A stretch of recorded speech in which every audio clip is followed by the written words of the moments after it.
Hello everyone, this is आकाश वांगडाले और आप सभी देख रहे हैं आपका अपना फेवरेट एजुकेशनल प्लेटफॉर्म जिसे आप कहते हैं मैग्नेट ब्रेन्स हिंदी मीडियम, जहां पर आपको मिलती है क्वालिटी कंटेंट एजुकेशन बिल्कुल फ्री ऑफ कॉस्ट। मतलब ये कि यहां पर आपको कोई फी नहीं पे करनी है और ना ही किसी प्रकार का कोई रजिस्ट्रेशन करवाना है। और स्टूडेंट्स, इन्हीं बातों के साथ आज की क्लास स्टार्ट करते हैं, जिसमें हम एक बड़ा इंपॉर्टेंट टॉपिक पढ़ने वाले हैं, जहां से पूछ लिए जाते हैं बहुत सारे न्यूमेरिकल्स आपकी कक्षा 11वीं में, कक्षा 12वीं में, CUET में, JEE में, नीट में, यहां से बहुत सारे न्यूमेरिकल्स आते हैं। बात समझ में आ रही है? बड़ा हॉट टॉपिक है। आप ये कह लो कि भैया इस पूरे चैप्टर का जो आइडियल गैस समीकरण है, आइडियल गैस इक्वेशन वाला जो भाग है, वो बेसिकली क्या है? जिगर है, दिल है, हृदय है। बात समझ में आ गई? बोलो yes sir, yes sir, yes sir, yes sir. और इस कहानी की शुरुआत कहां से होती है? पिछली कक्षा से। तो यदि आपने पिछली कक्षा नहीं पढ़ी है तो भैया एक बार जाकर देख लो वहां पर, क्योंकि बड़ी सिंपल सी कहानी है। वहां पर हमारे सामने 4 प्रकार के नियम थे। आपने कहा हां जी सर, और हमारे पास 4 प्रकार के गुणधर्म भी थे, जिनसे हम अवस्था बताते हैं। जिससे हम क्या बताते हैं?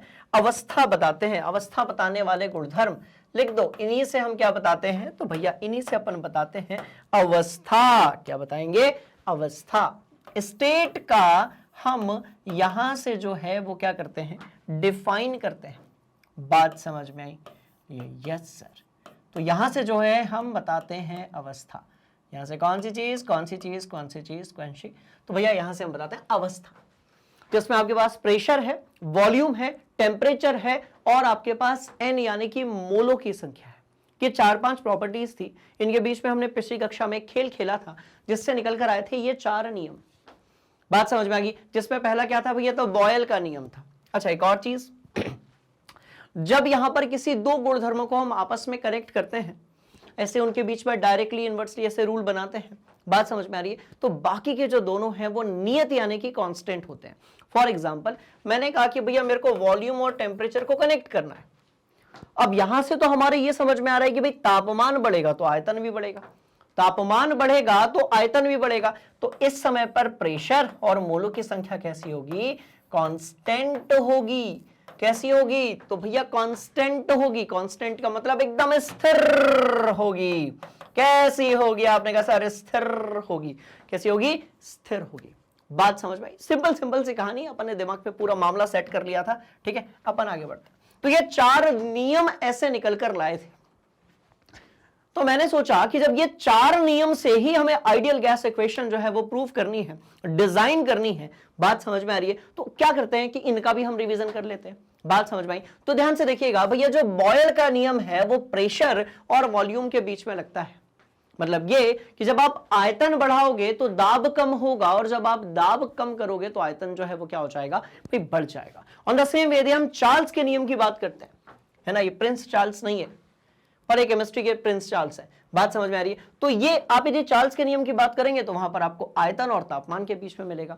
आप यदि एवोगाड्रो की बात करेंगे, जिन्हें हम लोग एवोगाड्रो भी कहते हैं, तो भैया वो वॉल्यूम और नंबर ऑफ मोल्स यानी कि मोलों की जो संख्या होगी उसके बीच में मिलेगा। और वहीं के वहीं यदि हम बात करते हैं हमारे गैलोसिक अंकल की, तो इन्होंने कहा कि अपन तो प्रेशर और टेम्परेचर को आपस में कनेक्ट करेगा। तो भाई कर लो।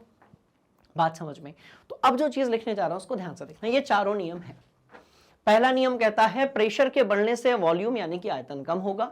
दूसरा नियम ये कहता है जितना आप तापमान बढ़ाओगे, बहुत सिंपल सी कहानी, जितना आप तापमान बढ़ाओगे आयतन जो है वो उतना ही बढ़ता जाएगा। तीसरा कहता है जितना तापमान बढ़ाओगे प्रेशर यानी कि दाब बढ़ता जाएगा। चौथा कहता है कि जितने आप मोलों की संख्या बढ़ाओगे, किसी भी गैस की जितनी आप मोलों की संख्या यानी कि मात्रा बढ़ाओगे उतना क्या होगा? आयतन बढ़ेगा। तो मैं कह रहा हूं भाई कॉमन सेंस वाली बात तो है, घबराने जैसा इसमें कुछ भी नहीं है। चलिए, तो बॉयल हमने देख लिया, चार्ल्स हमने देख लिया, गैलोसिक हमने देख लिया, एवोगाड्रो तो हमने देख ही लिया। बात समझ में? यस। अब क्या करना है? देखो ध्यान से देखो, यहां पर स्थिर क्या है? बहुत ध्यान से देखना बेटा, यहां पर स्थिर क्या है? तो आप बोलेंगे सर यहां पर स्थिर 2 चीजें हैं। ठीक है, यहां पर एक स्थिर तापमान है और एक मोलों की संख्या है। बची हुई जो 2 चीजें हैं उन चारों में से उसको पहले स्थिर मान लिया। अच्छा, यहां पर स्थिर क्या है बताओ जरा? यहां पर कौन सी चीज स्थिर है? तो भाई यहां पर प्रेशर यानी कि दाब स्थिर है और मोलों की संख्या स्थिर है। अच्छा, इधर पे क्या स्थिर है? तो यहां पर क्या स्थिर है वो भी अपन देख लेते हैं, है ना। यहां पर क्या स्थिर है, तो यहां पर आयतन स्थिर है, रुको, यहां पर आयतन स्थिर है और मोलों की संख्या स्थिर है।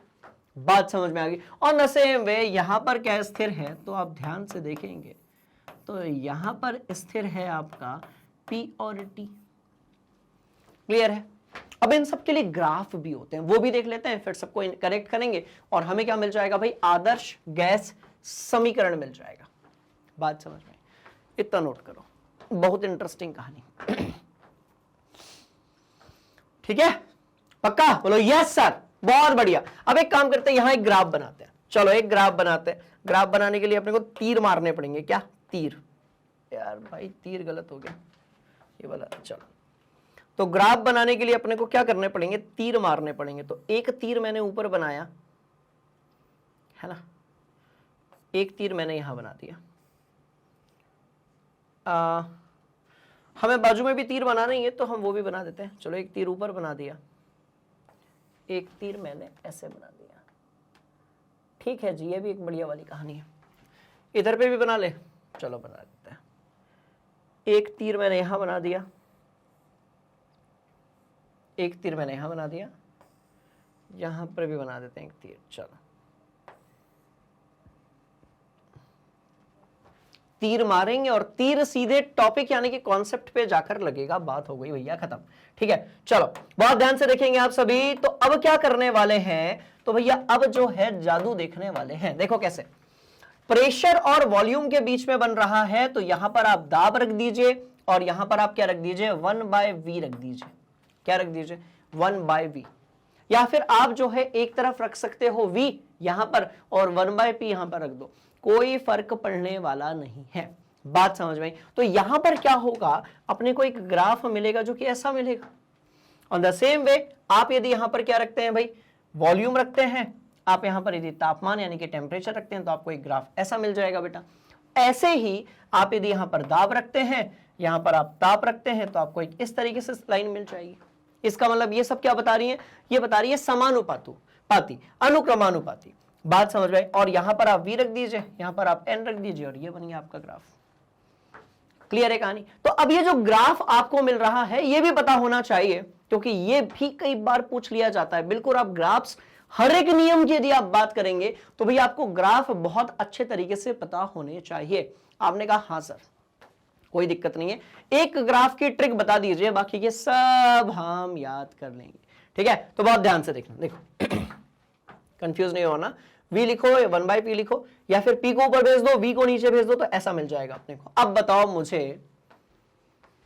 ग्राफ का नाम बताना है। क्या बताना है, ग्राफ का नाम बताना है। आपने कहा हाँ सर सिंपल है, कैसे, देखो देखो देखो देखो। अब भाई एक बात बताओ, यहां पर स्थिर क्या है, तो आप बोलोगे सर तापमान स्थिर है और यहां पर जो है वो क्या है भाई, मोलों की संख्या जो है वो स्थिर है। तो मोलों की संख्या को हम ध्यान में नहीं रखते हैं, हम तापमान को ध्यान में रखते हैं। और इस आरेख का यानी कि ग्राफ का हम नाम देते हैं समतापी। इसका हमने नाम क्या दिया, आपने कहा सर समतापी। तो इसका जो नाम है वो हमने बेसिकली क्या दिया हुआ है, समतापी। आपने कहा ओके सर, अब आप मुझे बताओ कि भैया यहां पर क्या स्थिर है, तो आप कहोगे सर देखो प्रेशर यानी कि दाब और मोलों की संख्या जो है वो कैसी है, स्थिर है। प्रेशर यानी कि दाब और मोलों की संख्या यानी कि n जो है वो स्थिर है। और अभी आपने कहा था कि जो मोलों की संख्या यानी कि n है उसको तो अपने को काउंट ही नहीं करना है। अब जब मोलों की संख्या यानी कि n को अपने को काउंट ही नहीं करना है तो बचा क्या, सिर्फ प्रेशर ही तो बचा। अरे यार बड़ा ही सिंपल हो जाएगा, समदाबी। क्या हो जाएगा, तो भैया ये समतापी और ये हो जाएगा समदाबी, क्योंकि दाब जो है वो कैसा है, स्थिर है। इंग्लिश में बता दूं पक्का, उधर वाला हो जाएगा आइसोथर्म। आइसो यानी कि एक जैसा, इधर वाले का नाम क्या हो जाएगा, आइसोथर्म। आइसो यानी कि एक समान, सम को अपन आइसो बोलते हैं। तापी जो है वो हो जाएगा आपका थर्म, थर्मल टेम्परेचर, तापमान। बात समझ में। ऐसे ही हो जाएगा आइसोबार, क्योंकि दाब जो है उसकी एक इकाई बार भी होती है, तो ये आइसोथर्म हो जाएगा। इंग्लिश में ये हो जाएगा आइसोबार। बात समझ में। इस पर आते हैं, इस पर क्या है भाई स्थिर, तो इसमें v भी स्थिर है और n भी है। n को अपने को लेना नहीं है, सममौलिक लिखेंगे, कैसा लगेगा, अजीब लगेगा, है ना। तो अपन सिर्फ v को देखेंगे, v आपका कैसा स्थिर है, तो हमने क्या कहा, अरे भाई बड़ा सम आयतनी, तो ये कैसा हो जाएगा, तो ये हो जाएगा सम आयतनी, ये कैसा हो जाएगा, तो ये हो जाएगा बेटा जी सम आयतनी। अरे आपने कहा सारी तो बढ़िया ट्रिक है, जो नियत है, जो कांस्टेंट है, उसके आगे सम लगा दो, ये ग्राफ का नाम हो जाएगा। तो हर एक नियम के ग्राफ आपको पता होने चाहिए। आपने कहा हाँ सर, याद कर लेंगे, बहुत आसान। चलो ठीक है, बॉयल देख लिया, चार्ल्स देख लिया, गैलोसे देख लिया, कैसे बने, कहां से आए, क्या कहानी थी, ये पिछली वाली क्लास में अपन ने पूरा पढ़ लिया। तो आपने यदि वो वाली क्लास या वो एपिसोड नहीं देखा है तो आप जाकर देख सकते हैं। उससे क्या होगा, कॉन्सेप्ट एकदम स्ट्रांगली कनेक्ट हो जाएगा, और जेडब्ल्यू नीट्स यूईटी में जब कोई क्वेश्चन आएगा, आपकी क्लास में जब कोई क्वेश्चन आएगा, तो वो आपको इजीली बन जाएगा। आपने कहा ओके सर। चलिए बात करेंगे किसके बारे में भाई, गैलोसिक के बारे में। तो गैलोसिक का नियम भी अपने देख लिया, सम आयतनी। अब आप बात करते हैं अवोगाड्रो की। अब यहां पर मामला उलझ गया, कैसे, दो चीजें स्थिर है, आपका दाब भी स्थिर है और तापमान जो है वो भी कैसा है भाई, स्थिर है। आपका प्रेशर भी यहां पर कांस्टेंट है, टेम्परेचर भी कांस्टेंट है, तो अब इसका नाम क्या होगा, ध्यान से देखना। तो अब आप कहोगे सर अब हम इधर वाला दिमाग लगाएंगे, बात समझ में आई। तो आपने कहा सर हम इसका नाम रखते हैं समतापी दाबी।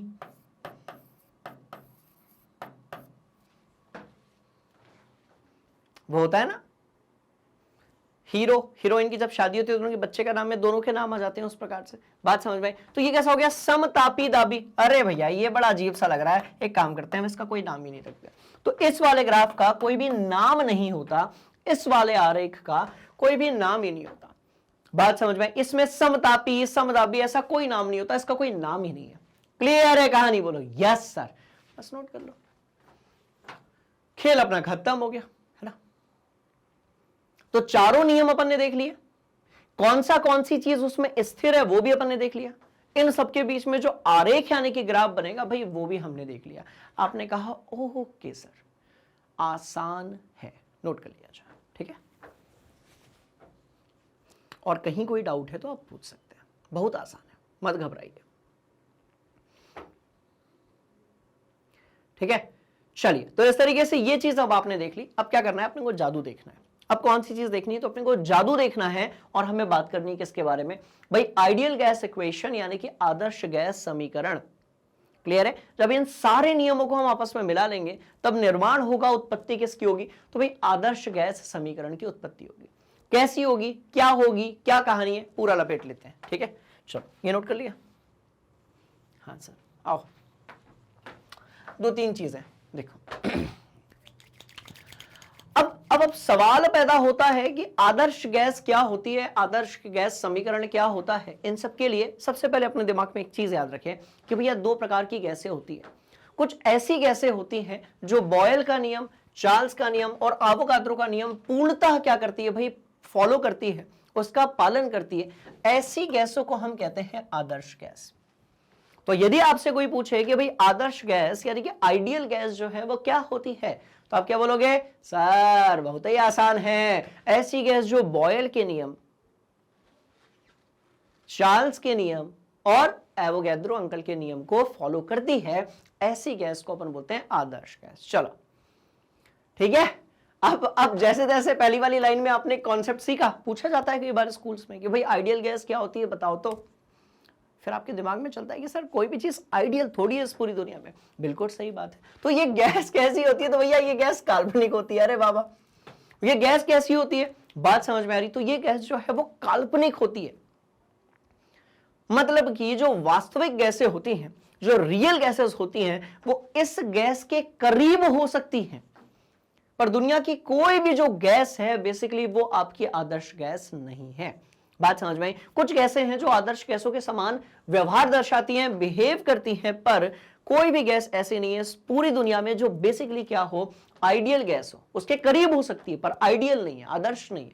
बात समझ में आई। तो आदर्श गैस क्या होती है, तो काल्पनिक होती है, और ऐसा माना जाता है कि एक आदर्श गैस के अणुओं के मध्य जो अंतरा अणुक बल है, अरे ये चैप्टर की स्टार्टिंग इससे हुई है, क्या बोलते हैं, इंटरमोलिकुलर इंट्रैक्शन।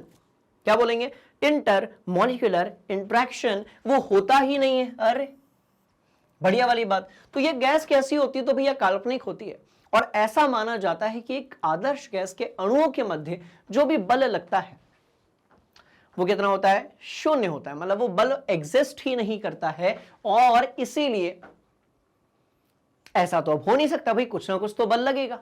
बात समझ में आ रही है? आदर्श गैस कहती है कि मेरी जितनी भी गैसें होंगी उसके कणों के बीच में कोई भी बल नहीं लगेगा, पर ऐसा वास्तविक में होता ही नहीं है, इसलिए कोई भी गैस आदर्श गैस नहीं होती है। बात समझ में आई? बात समझ में आई? पर बहुत ध्यान से देखिएगा, पर वास्तविक गैस जो है वो कुछ विशेष परिस्थितियों में जब अन्योन बल प्रायोगिक रूप से कितना हो जाता है? नेग्लिजिबल, यानी कि नगण्य हो जाता है। जब ये जो अंतराणुक बल लग रहा था, जब ये प्रायोगिक रूप से एकदम नेग्लिजिबल हो जाएगा, राइट, तो इन नियमों का पालन करने वाली गैसों को हम क्या बोलेंगे? हम बोलेंगे कि भैया आदर्श गैस के करीब है। एग्जैक्टली आदर्श गैस तो हो ही नहीं सकती। क्लियर? तीनों पॉइंट्स बड़े इंपॉर्टेंट है, एग्जाम में यहां से क्वेश्चन पूछा जाएगा, नोट कर लो। ठीक है, चलो। हाँ, आप लोगों के फेवरेट समीकरण PV = nRT की तरफ बढ़ रहा हूं, ठीक है ना? चलो, आपने किया नोट, हमने किया, लिया स्क्रीनशॉट, हम बढ़ते हैं आगे। अब बहुत ध्यान से देखिएगा, जिसका अब 3 नियम अपन ने लिए यहां पर। जैसे वो, अरे यार धोखा मत दो यार, ठीक है, जैसे मूवीज में नहीं होता है क्या वो 3 गोल्डन वर्ड्स, होता है कि नहीं होता है? मूवीज में होता है ना, आई लव यू को 3 गोल्डन वर्ड्स कहते हैं, ऐसा। बात समझ में आ रही है? बहुत सारी मूवीज में ऐसे जो मूवीज होती है उसमें होता है कि दोस 3 golden words, I love you. यहां पर वो नहीं है, यहां पर दोस 3 गोल्डन रूल्स।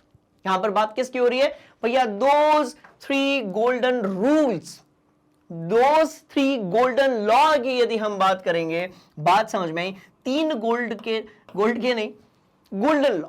बात समझ में आ रही है? 3 वो इंपॉर्टेंट, 3 वो गोल्डन लॉ की यदि हम बात करेंगे और आपस में उसको यदि हम मर्ज कर देंगे, तो जिस चीज का निर्माण होगा उसी को हम बोलेंगे आइडियल गैस इक्वेशन। कैसे होगा? बहुत सिंपल सी कहानी। मैंने कहा सबसे पहले मेरे पास बॉयल का नियम है।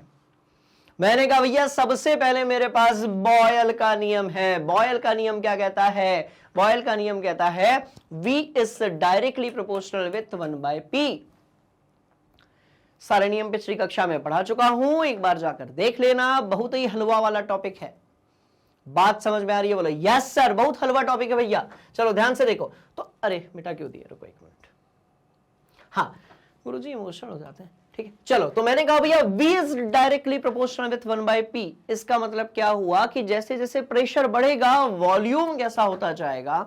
कम होता जाएगा। और इसको हम क्या बोलेंगे? इसको हम बोलेंगे बॉयल का नियम। अरे बाबा, ऐसे ही अपने पास चार्ल्स का नियम है, ऐसे ही हमारे पास एवोगैड्रोस लॉ है, एवोगाद्रो का नियम भी है। तो जैसे हमारे पास बॉयल का लॉ है, चार्ल्स का लॉ है, एवोगैड्रो का लॉ है, इन तीनों को हम यदि आपस में मिला देंगे, ठीक है। देखो पहले वाले में आपको क्या दिख रहा होगा? पहले वाले में आपको दिख रहा होगा V = what? 1/P। अब आप बोलोगे सर कांस्टेंट किधर गया? कांस्टेंट को कितना मान लिया? 1। फिर आपने कहा सर एक और नियम, यहां पर भी कांस्टेंट को अपन ने कितना मान लिया? 1। और आपने कहा सर एक और नियम, यहां पर भी कांस्टेंट जो है उसको अपन ने कितना मान लिया? भाई 1 मान लिया, ठीक है। चलो पक्का पक्का पक्का पक्का 1 मानेंगे तो इक्वल आ जाएगा। पर यार यदि कांस्टेंट को 1 मानेंगे तो खेल बिगड़ जाएगा। हाँ ठीक है, फिर R की एंट्री नहीं हो पाएगी। तो एक काम करते हैं, इसको ही अपन सही कर देते हैं, इसको ही अपन सही कर देते हैं। इस हिसाब से गलत लिखा हुआ है, तो जहां जहां पर अपना इक्वल टू था वहां पर अपन क्या कर दो? डायरेक्टली कर दो।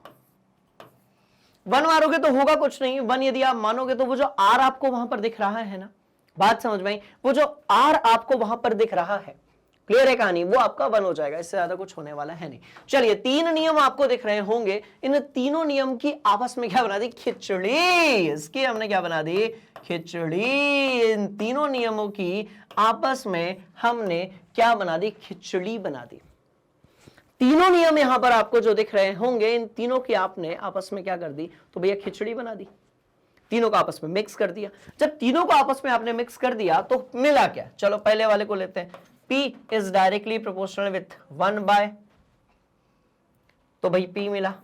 दूसरे वाले में ऊपर की तरफ T है तो ये T हो गया, है ना, यहां पर T आ जाएगा। रुको मल्टीप्लिकेशन की भी जरूरत नहीं है, इसी को अपन t बना देते हैं, और तीसरे वाले में n है तो ये n आ गया। तो कुल मिलाकर ये अपने को मिल गया v is equal to what, nt divide by p। v is directly proportional with what, nt divide by p। आपने कहा सर ये तो बहुत ही आसान है। अच्छा एक काम कर सकते हैं, इसको अपन ऐसे भी तो लिख सकते हैं, pv is directly proportional with nt। आपने कहा अरे वाह सर ये तो ये भी सही है, pv is directly proportional with nt। आपने कहा अरे वाह सर ये भी सही है, pv is directly proportional with nt। अब आपको पता है कि इक्वल टू में लगाऊंगा तो यहां पर एक नियतांक यानी कि कांस्टेंट आएगा। अब आप बोलोगे देखो देखो ये यहां पर अभी मजा आएगा, पता है क्यों? आपने 10th में वो v पढ़ा है वोल्टेज के रूप में, आपने 10th में वो r भी पढ़ा है रेजिस्टेंस के रूप में। बात समझ में आ रही है? ठीक है, तो आप अच्छे तरीके से जानते हो कि जब हम एक कांस्टेंट को हटाते हैं, सॉरी जब हम डायरेक्टली प्रोपोर्शनल के साइन को हटाते हैं तो वहां पर अपन एक नियतांक लगा देते हैं। तो ये रेजिस्टेंस और ये वोल्टेज नहीं है, कंफ्यूज कर रहा था। ठीक है, बहुत ध्यान से देखना, और ये हो जाएगा आपका RNT। और R क्या है? तो भैया R हो गया आपका नियतांक, जिसे आप कांस्टेंट कहते हो। ठीक है, अपन उसको थोड़ा सा और मजा आ जाए इसलिए अपन उसको लिखेंगे nRT। और इस तरीके से एक ऐसा समीकरण आपको मिला जिसको अब आप बिल्कुल रट चुके होगे अभी तक, PV is equal to nRT। खत्म खेल। तो क्या मिला आपको? तो आपको मिला भैया PV is equal to nRT। और इस तरीके से उत्पत्ति होती है किसकी? आइडियल गैस इक्वेशन यानी कि आदर्श गैस समीकरण की। बात समझ में आ रही है? तो कुछ नहीं किया, 3 नियम उठाए थे अपन ने पिछले वाले एपिसोड से, 3 के 3 अपन ने लॉ उठा लिए, और तीनों नियम की जब आपस में अपन ने खिचड़ी बनाई और जब उसमें ये R नाम का नमक अपन ने डाला, खिचड़ी बहुत स्वादिष्ट बनी। बात समझ में आ गई? बोलो yes sir, yes sir, yes sir. So this will turn into what? PV is equal to nRT। आप यहां पर टीपो, तो इतना टीपो, फिर लेते हैं मजा इस टॉपिक के। ठीक है, नोट किया जाए, पक्का? Yes sir. टीप लिया आपने, स्क्रीनशॉट ले लो, वीडियो रोक लो बेटा, हट जाता हूं मैं यहां से एक बार, है ना, और आप इसको बढ़िया से बढ़िया से बढ़िया से बढ़िया से बढ़िया से नोट कर लीजिए। ठीक है, चलो अब क्योंकि आपने इसको नोट कर लिया है, हम इस कहानी को थोड़ा और आगे लेकर चलेंगे। अब हमें कौन सी चीज मिल गई? तो भाई हमें मिल गया PV is equal to nRT। P बोले तो प्रेशर, V बोले तो वॉल्यूम यानी कि आयतन, N बोले तो मोलों की संख्या, R बोले तो अब R का कुछ नाम होगा, तो भैया इसका नाम है यूनिवर्सल गैस कांस्टेंट, सार्वत्रिक। ठीक है, गैस नियतांक। तो आप अभी इसको याद रख लो, गैस कांस्टेंट। तो गैस नियतांक, गैस नियतांक। ठीक, बोलो यस सर। तो भैया ये बन गया आपका यूनिवर्सल गैस कांस्टेंट, ये बन गया गैस नियतांक। इसको हमने किससे रिप्रेजेंट किया? R को से जो है हमने इसको रिप्रेजेंट कर दिया, कोई दिक्कत वाली बात है ही नहीं। ठीक है, तो ये गैस कांस्टेंट बन गया। अब हमने कहा नहीं यार सुनो ना, कक्षा 11वीं में तो आए हैं, साइंस जिस दिन लिया उस दिन से खुरापात की शुरुआत हो चुकी है, थोड़ी और खुरापात करते हैं। एक काम करते हैं, हम एक काम करते हैं, NR रखते हैं तो क्या हो जाएगा? तो भाई हमें मिल जाएगा PV डिवाइड बाई T, मिल जाएगा। बोलो यस सर। और यदि मान लें कि यदि मोलों की संख्या, हमने कहा है यदि मोलों की संख्या यानी कि n बराबर कितना है? 1 है। हमने कहा यदि मोलों की संख्या n बराबर आपका 1 है तो बस बात हो गई ना खत्म। इसका मतलब ये कि हमें मिल जाएगा R is equal to what? PV divide by T। और ये R क्या है? तो आपने कहा सर ये तो स्थिरांक है। बात समझ में आई? ये क्या है? ये स्थिरांक है। और ये क्या है? नियतांक है, कांस्टेंट है। बात समझ में आ रही है? तो यहां पर आप स्थिरांक या नियतांक लिख दो।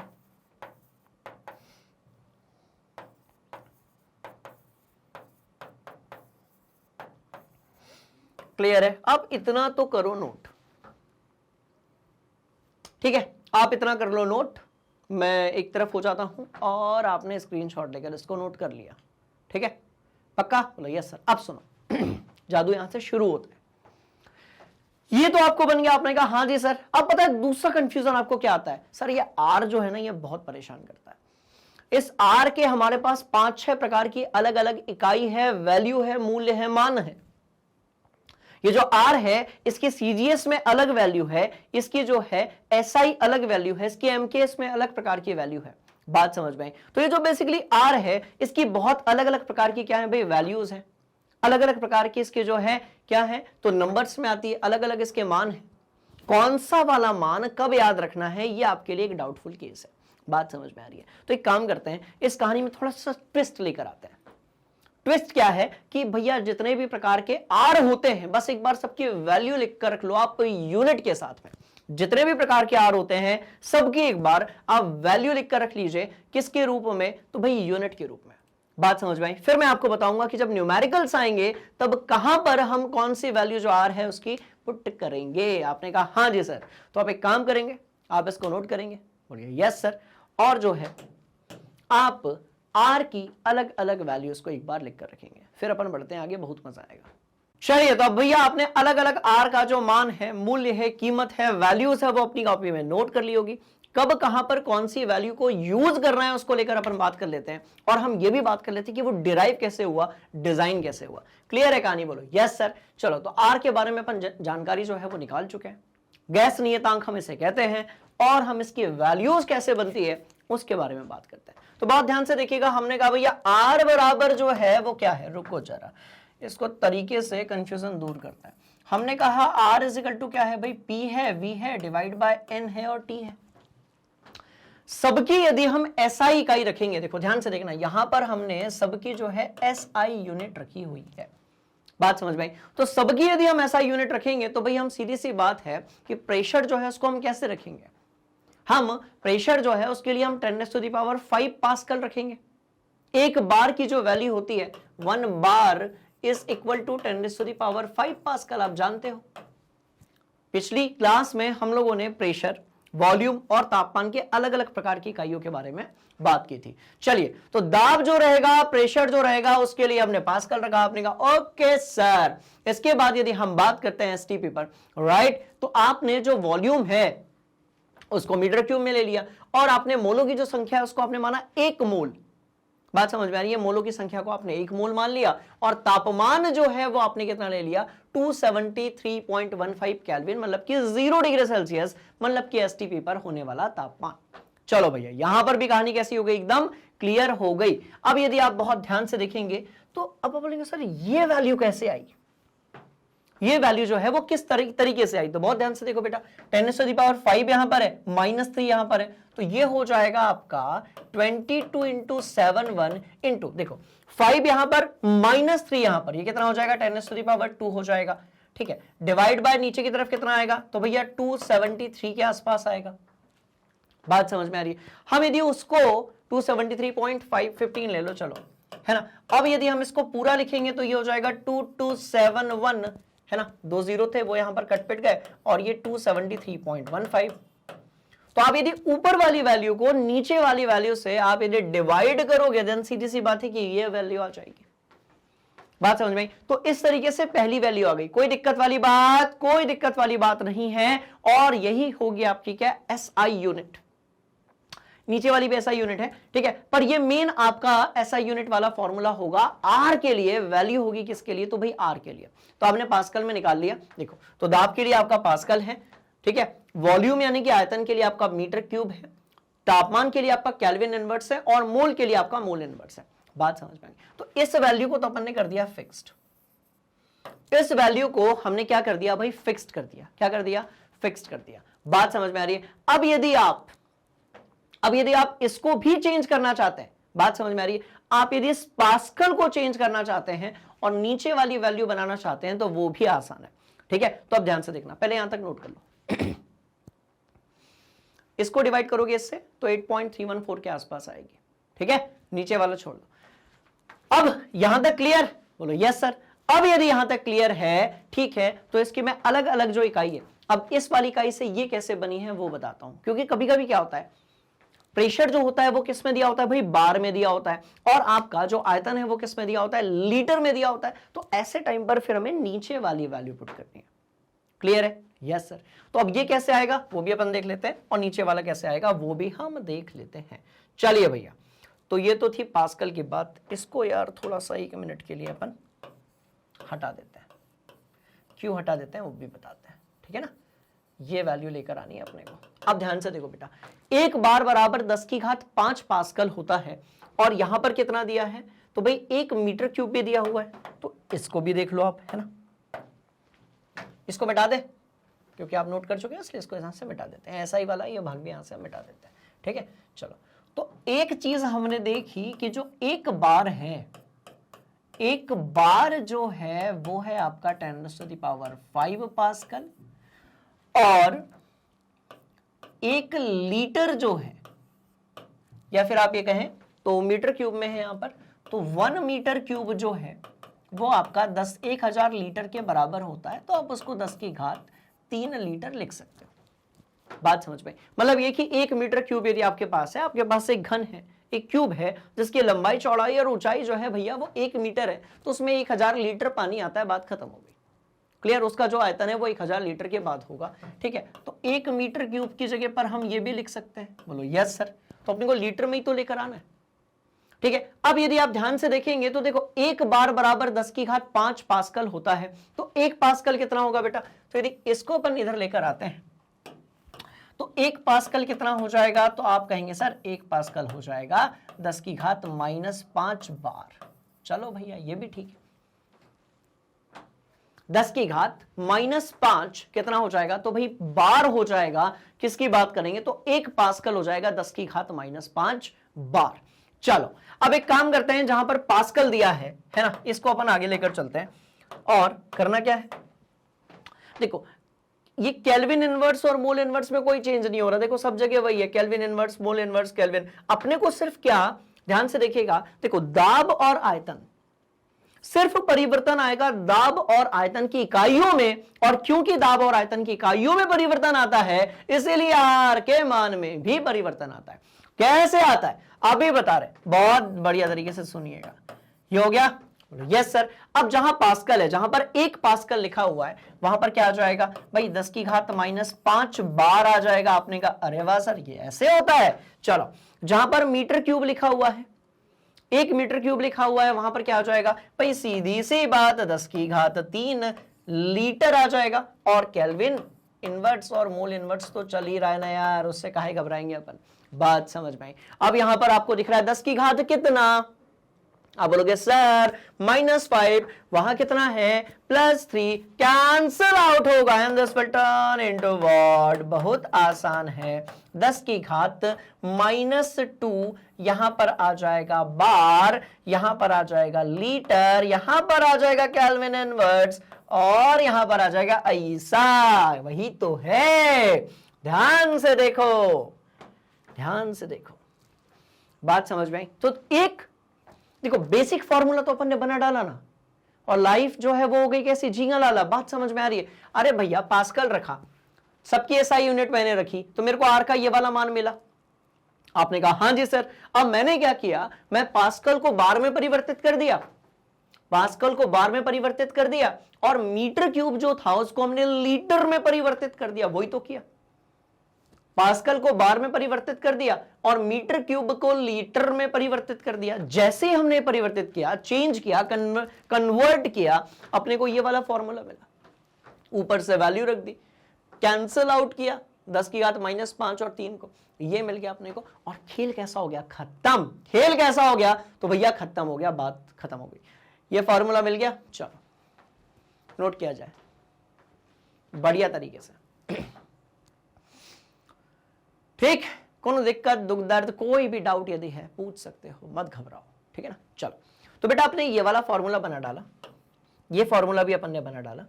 इसको भी यहां से मैं हटा देता हूं, इसको भी मैं यहां से हटा देता हूं, ठीक है। दोनों फॉर्मूले मैं आपको बनाना सिखा चुका हूं, बजाय इसके कि आप इन चीजों को याद रखें। बात समझ में आ रही है। दोनों फॉर्मूले को मैंने आपको बनाना सिखा दिया है। चलो एक बार इसके ऊपर सफेद पट्टी फिर मारते हैं अपन, जरूरत है, ठीक है।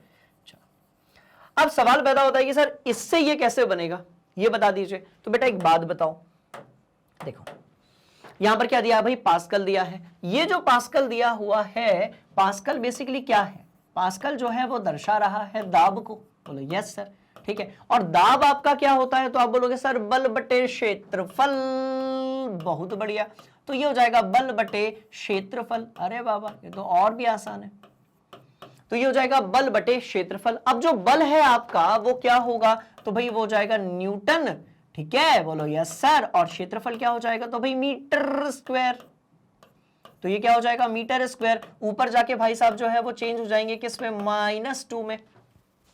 तो जहां पर पास्कल लिखा हुआ था वहां पर आपको लिखना है न्यूटन मीटर स्क्वायर इनवर्स। बात समझ में आई, बोले यस सर। चलो रख देते हैं ना फिर, तो ठीक है, तो रख देते हैं। ये नीचे वाला प्रूफ कर रहे हैं, ठीक है गुरुजी, ध्यान से देखो। तो इतना इतना इतना गुणा, अब जहां पास्कल है वहां पर अपन क्या रखेंगे, न्यूटन मीटर स्क्वायर, बोलो यस सर। और क्या रखेंगे, तो भैया सीधी सी बात है, मीटर क्यूब पहले से ही है, इंटू मीटर क्यूब, इंटू क्या रखेंगे, तो भाई केल्विन रखेंगे, और क्या रखेंगे बेटा, तो मोल इनवर्स रखेंगे, खत्म बात।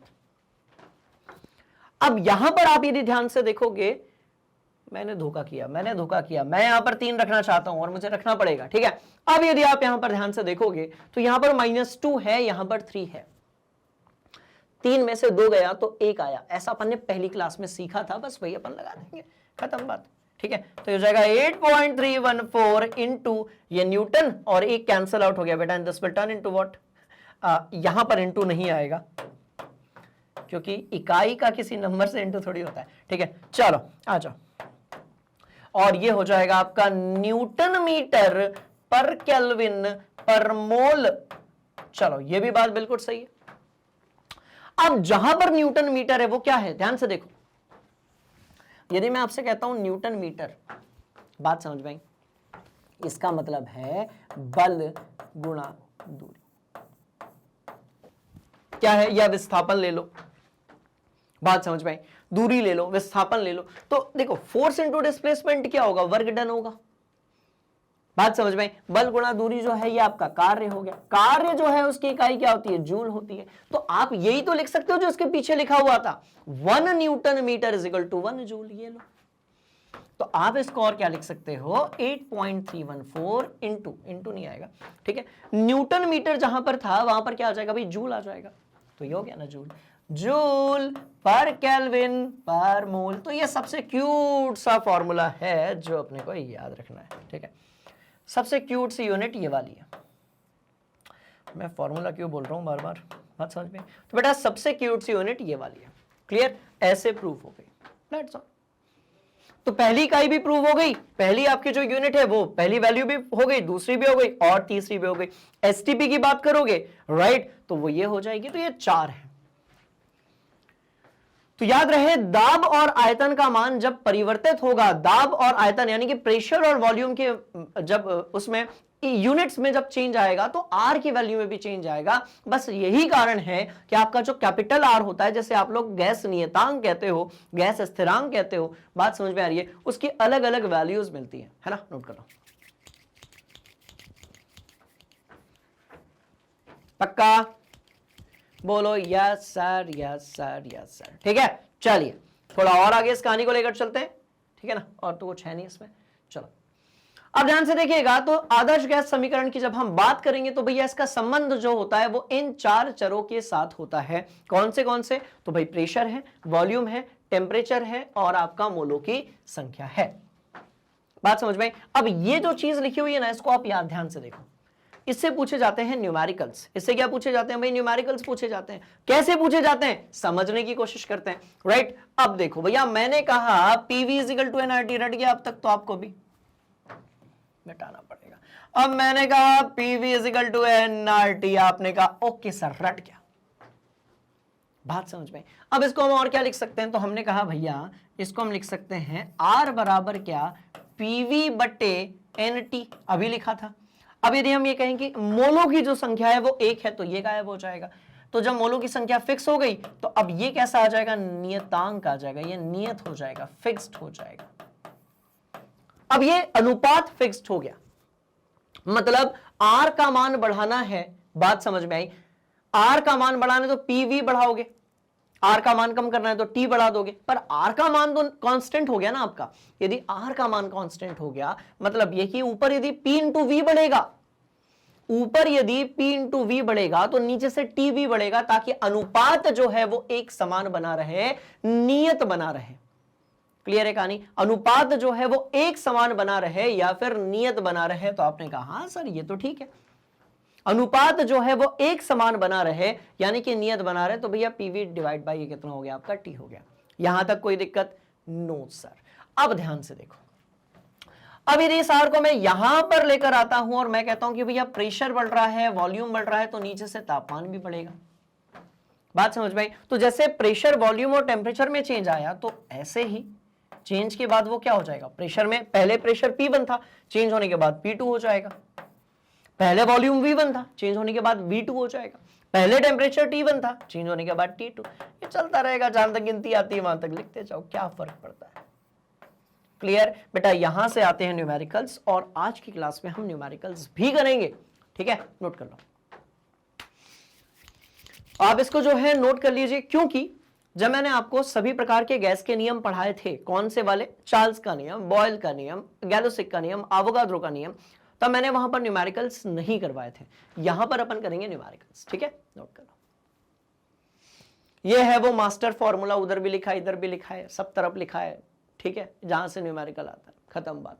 बस आपको ये याद रखना है कि भैया जैसी इकाई होगी, बात समझ में आ रही है, जैसी जो है यूनिट होगी किसकी, भैया आपके दाब और ताप की, उस हिसाब से आपको आर का जो मान है वो सेलेक्ट करना है। क्लियर? बोलो यस सर। चलो वो भी अपन समझ लेते हैं। ठीक है, आ जाओ, आ जाओ बेटा, आ जाओ, आ जाओ, आ जाओ, आ जाओ।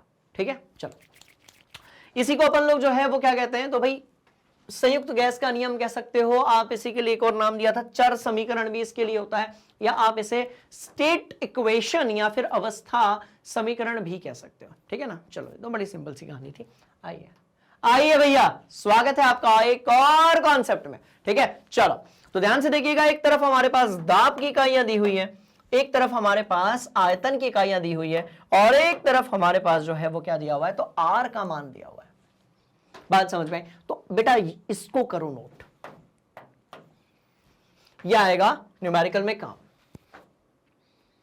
ठीक है, चलिए तो इसको आपको क्या करना है भाई, नोट करना है ना?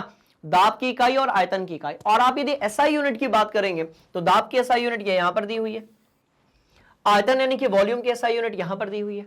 बात समझ में आ रही है? तो इस तरीके से हमारे को बार बार ये वाला फॉर्मूला हम इसलिए उपयोग करते हैं क्योंकि 80% आपके जो न्यूमेरिकल्स होते हैं, 80% के आसपास के जो न्यूमेरिकल्स होते हैं, राइट? बोलो यस सर। तो वो जो 80% न्यूमेरिकल्स हैं वो इधर से ही तो आते हैं, मतलब उनमें एसआई यूनिट को ही काउंट किया जाता है। पर कभी कभी हम प्रेशर के लिए एटीएम बार ये सब भी उपयोग कर लेते हैं। आयतन की यदि हम बात करें, वॉल्यूम की यदि हम बात करें, तो भैया लीटर या जो है हम सेंटीमीटर, डेसीमीटर, डेकामीटर, इन सब की भी बात कर लेते हैं। बात समझ में? बोलो यस सर, नोट करो। चलो ठीक है, पक्का? Yes sir. चलिए डायन भी उपयोग करते हैं अपन यहां पर। बात समझ में? डायन किसकी इकाई है, तो भाई फोर्स की यूनिट है। किसकी यूनिट है? फोर्स की यूनिट है ना? अब यदि आपने नोट कर लिया है तो अब करते हैं कुछ शानदार वाले न्यूमेरिकल्स, तड़कते भड़कते शानदार वाले क्या करने वाले हैं, न्यूमेरिकल्स। राइट? बोलिए यस सर। चलो भैया, पहले वाले में तापमान कितना है? चलो अब सुनो, अच्छे से सवाल पढ़ना है। ठीक है, ये पहली स्टेप हो गई। अच्छे से हर एक क्वेश्चन को पढ़ना है, ये हो गई आपकी पहली स्टेप। दूसरी स्टेप हो गई कि भैया वहां पर जो भी दिया हुआ है ना बेटा, उसको अपने को लिखना है बढ़िया से। गिवन दैट दिया है, और उसके बाद वो फॉर्मूला अपने दिमाग में आना चाहिए, चमकना चाहिए, जिससे हम इस क्वेश्चन को सॉल्व करेंगे। तो ये रहा formula, P1 V1 divide by T1 is equal to what, P2 V2 divide by T2। चलो आ जाओ, सॉल्व करेंगे। ठीक है, तो अब मैं क्या कह रहा हूं, ध्यान से देखना। तो अपने पास T1 है, ये बोल रहे हैं भैया 25 डिग्री सेल्सियस तथा 760 मिलीमीटर HG दाब पर प्रेशर जो है उसके लिए हमने mm ऑफ Hg लिया हुआ है। एक गैस जो है उसका आयतन इतना है। अब 25 डिग्री सेल्सियस इसका मतलब कितना हुआ, तो भाई 298 केल्विन हो गया। क्लियर? और 25 डिग्री सेल्सियस से मतलब सामान्य तापमान की बात हो रही है, सामान्य तापक्रम की बात हो रही है। तो 25 डिग्री सेल्सियस पे और 760 मिलीमीटर या 760 mm ऑफ Hg पर जो गैस है, ठीक है, उसका आयतन यहां पर दिया हुआ है। चलिए, तो T1 यहां पर दिया है 25 डिग्री सेल्सियस और प्रेशर यहां पर दिया हुआ है P1 760 mm और जो गैस है यानी कि V1 यहां पर दिया हुआ है 600 ml, ठीक है, 600 ml, ठीक है, चलो बहुत बढ़िया। पक्का? Yes sir. और यदि हम यहां पर बात करते हैं तो भैया तापमान दिया है किसी अन्य स्थान पर जहां पर तापमान 10 डिग्री सेल्सियस है। ओके, ठीक है, भोपाल से कहां पहुंच गए? तो भाई मनाली पहुंच गए। 10 डिग्री सेल्सियस यहां पर दिया हुआ है तापमान। आयतन जो है वो दिया है बेटा कितना? 640 ml दिया हुआ है और अपने को दाब बताना है, यानी कि P2 बताना है। चलो आंसर लाकर बताओ, बहुत मजा आएगा। आपको जो है यहां पर P2 यानी कि प्रेशर निकालकर बताना है, ठीक है। चलो, तापमान कम होने पर आयतन जो है वो बढ़ रहा है। तापमान कम होने पर आयतन जो है वो बढ़ रहा है। अच्छा भैया, ठीक है, तो प्रेशर कम हो रहा होगा, तो प्रेशर कम हो रहा होगा, ठीक है।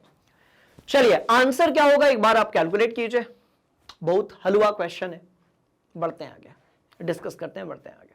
चलिए, तो अब दो तरीके से आपने सॉल्व किया होगा। आपने कहा होगा सर देखो वो रहा फॉर्मूला, हमने वैल्यूज पुट की होगी। अब कुछ हमारे धुरंधर ऐसे होंगे जिन्होंने टेम्परेचर को डिग्री सेल्सियस में ही रख लिया होगा, और कुछ ऐसे सुपर धुरंधर होंगे जिन्होंने टेम्परेचर यानी कि तापमान को भैया केल्विन में परिवर्तित किया होगा। तो जिन लोगों ने भी डिग्री सेल्सियस में रखा हुआ है उनका आंसर गलत आने वाला है।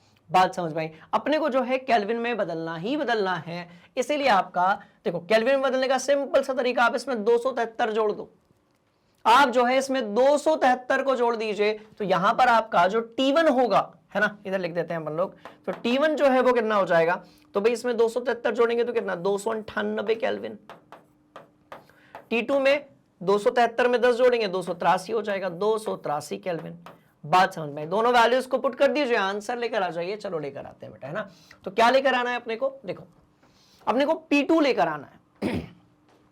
अब आप लोग क्या करते हो?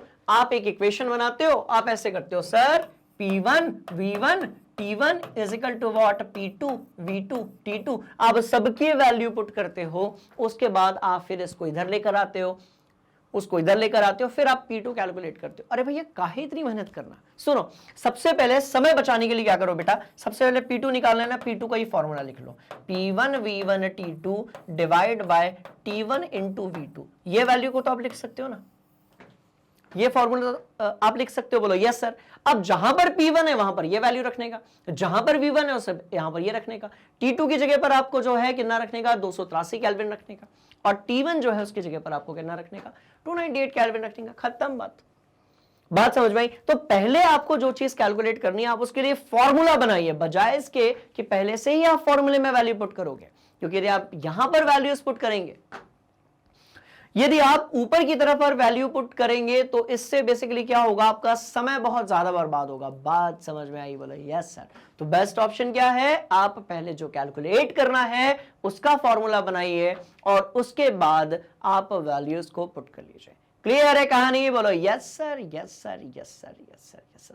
कैलकुलेट भैया कर लेना, है ना, कैलकुलेट आपको करना पड़ेगा, इतनी मेहनत तो करनी पड़ेगी, फिजिकल केमिस्ट्री है, ठीक है। चलो, तो ये रहा formula, P1 V1 T2 T1 V2, ठीक है ना। अब देखो बढ़ते हैं आगे अपन। ये रहा formula, P1 V1 T2 T1 V2। बात समझ में आ गई?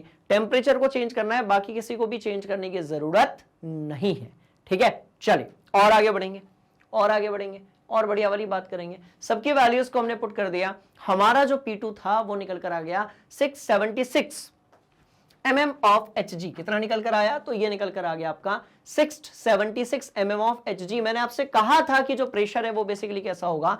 कम होगा। प्रेशर जो है नया वाला वो कैसा होगा? तो भाई कम होगा, ठीक है। जब हम ठंडी जगह पर जाते हैं तो वहां पर जो हमारा वायुमंडलीय दाब होता है वो हो जाता है कम, क्योंकि वहां पर गैसों की जो डेंसिटी होती है, बात समझ में आ रही है, वो कैसी हो जाती है?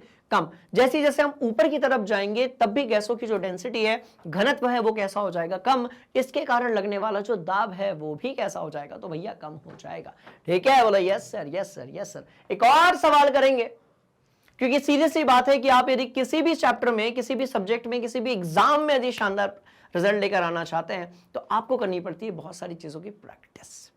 बात समझ में? तो जितनी आप प्रैक्टिस करोगे कॉन्सेप्ट क्लियर होगा। चलो नॉर्मल सी मैथ्स है, एक गैस का नमूना है, अरे वाह, यहां पर नमूने का मतलब पता है क्या? सैंपल, थोड़ा सा गैस का नमूना लिया है, सैंपल लिया गया, और ये सवाल ही अपने आप में एक नमूना है, हलवा क्वेश्चन है। देखो गैस का एक नमूना है जो कि 27 डिग्री सेल्सियस पर है, तो हम कहेंगे भैया T1 जो है वो 27 डिग्री सेल्सियस है, मतलब कि कितना हो जाएगा?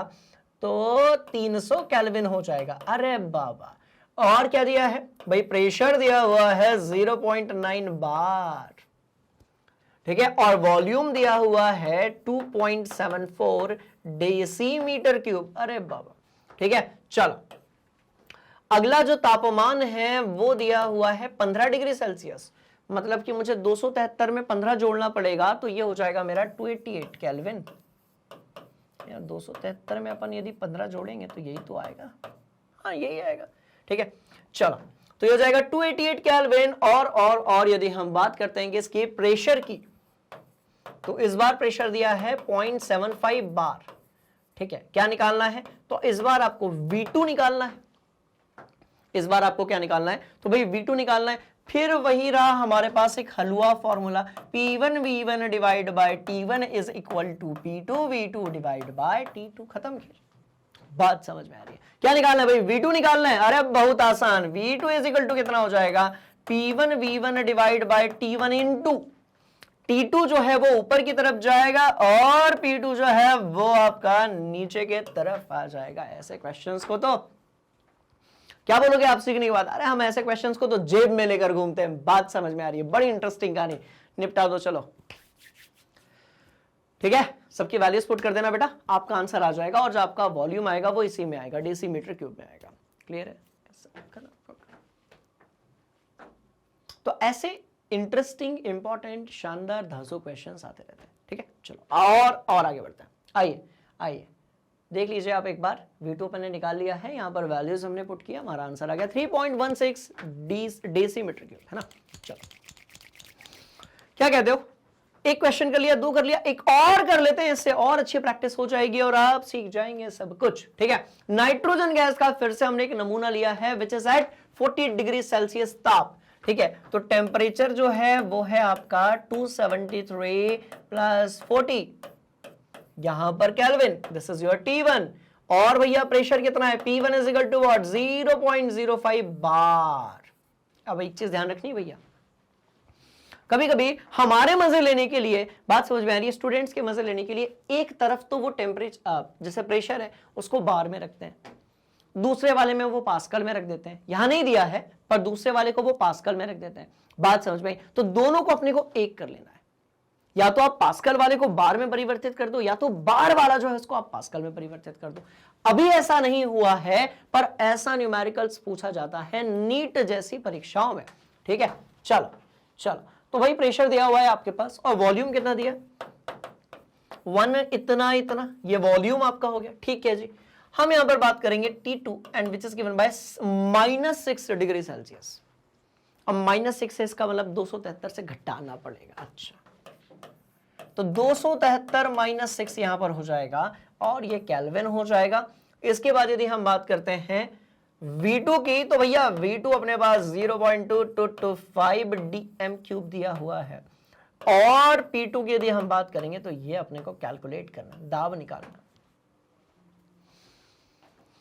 कर लोगे तो P2 फिर से आप कर लेना, तो बहुत सिंपल है, that P1V1 divide by T1 is equal to what? P2V2 divide by, तो बेटा कितना आ जाएगा? T2 आ जाएगा। और P2 आपका क्या होगा? Then P2 will turn into what? P1V1 divide by T1 into T2 divide by V2। अरे वाह, तो कथा कहानियां है। अच्छे से डेरिवेशन देखना है, फॉर्मूले को खोपड़ी के अंदर सेट रखना है। ऐसे ही लल्लू और हलवा क्वेश्चंस आते हैं एग्जाम्स में। पर आपको यह लगता है कि सर केमिस्ट्री में न्यूमेरिकल क्या कर रहा है? आपको क्या लगता है कि सर न्यूमेरिकल तो फिजिक्स और मैथ्स में आना चाहिए?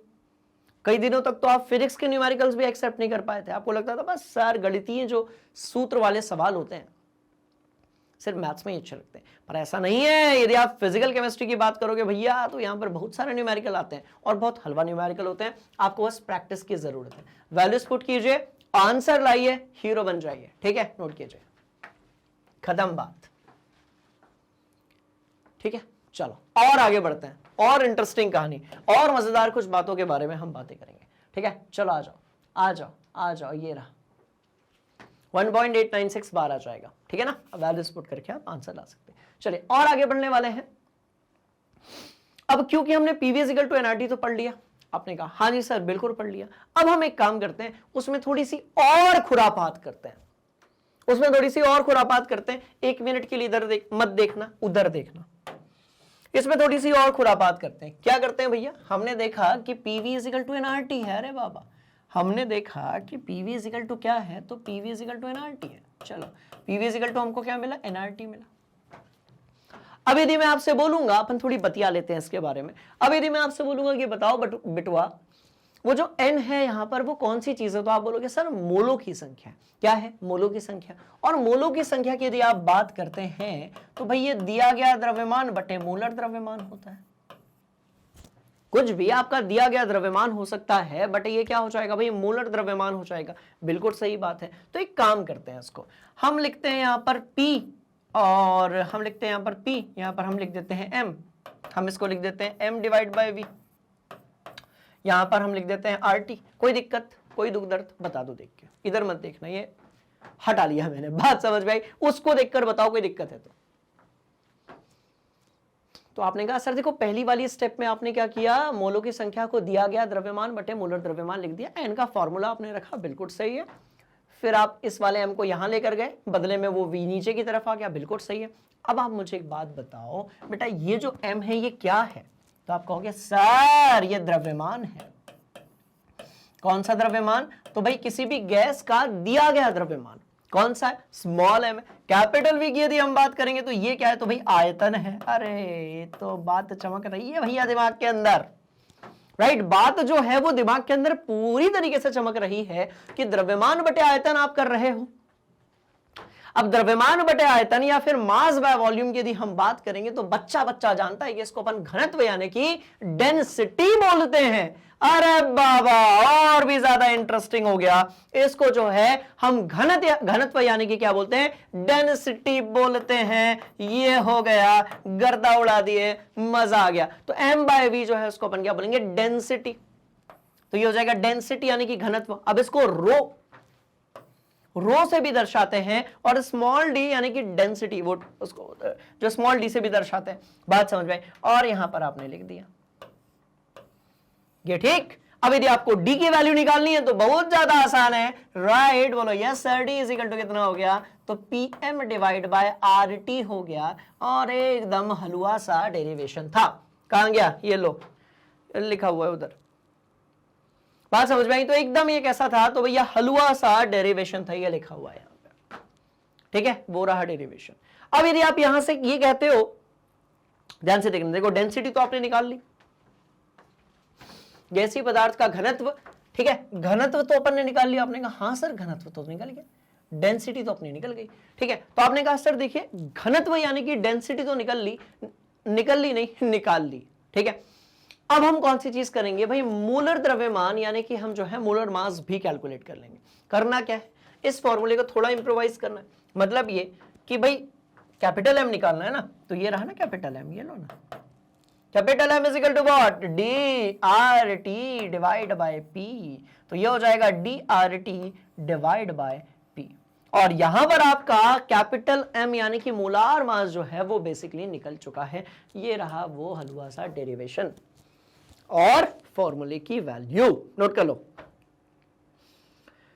ठीक। अब बहुत सारे मेरे एग्जाम जो धुरंधर स्टूडेंट्स है वो क्या करते हैं, सर हम फॉर्मूले को याद कर लेंगे, सर हम बहुत मेहनती हैं सर।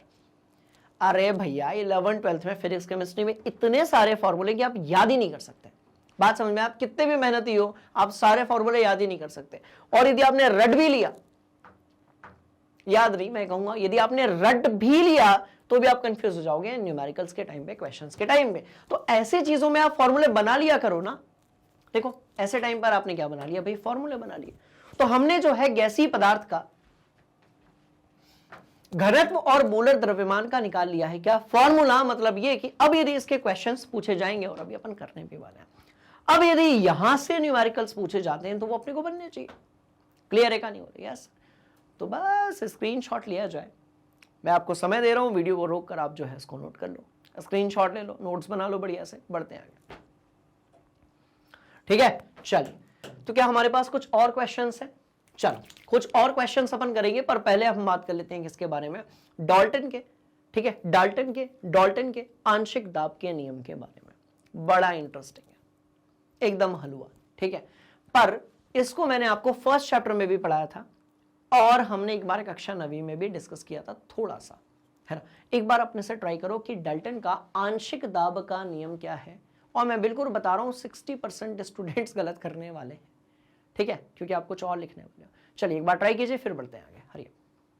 अब पता है बहुत सारे हमारे धुरंधर बच्चों ने क्या लिखा होगा, आपने लिखा होगा सर परमाणु जो है वो अविभाज्य है।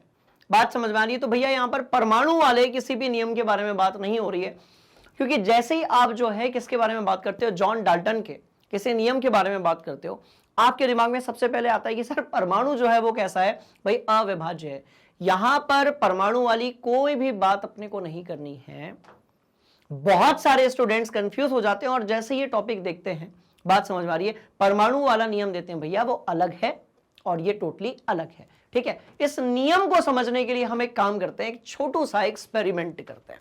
ठीक है, बहुत ध्यान से देखना। तो मैंने क्या किया, मैंने यहां पर एक डिब्बा बना दिया।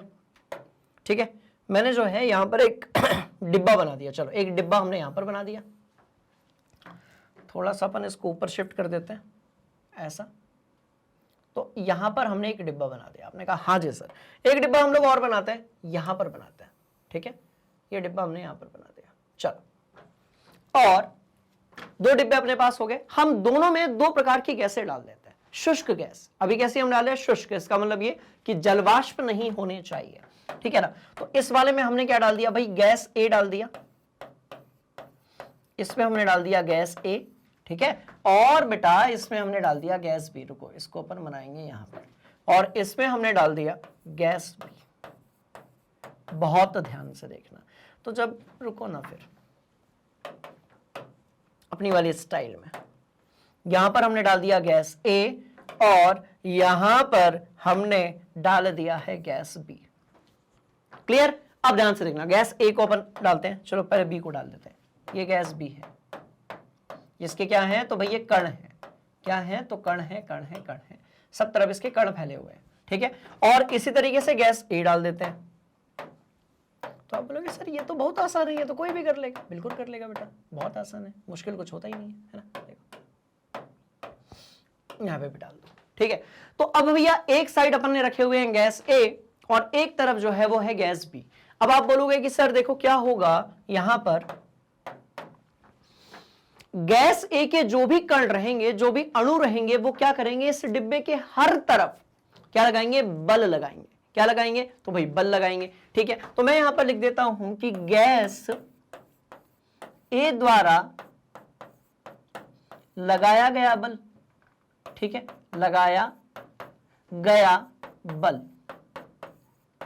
ठीक है, और ये कैसी होनी चाहिए, शुष्क होनी चाहिए।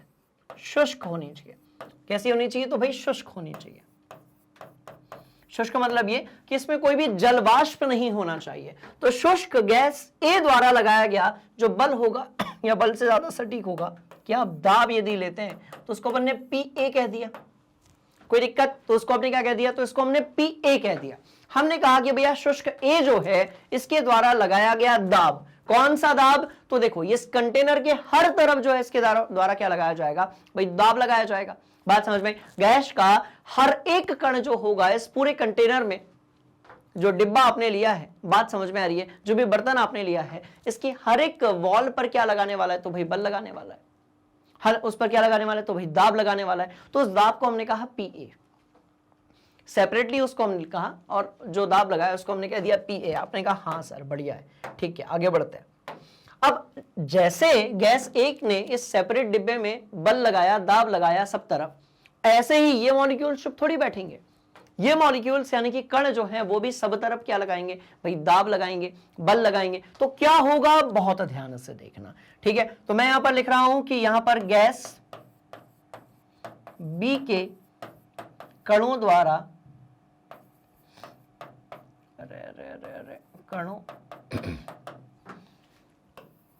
द्वारा लगाया गया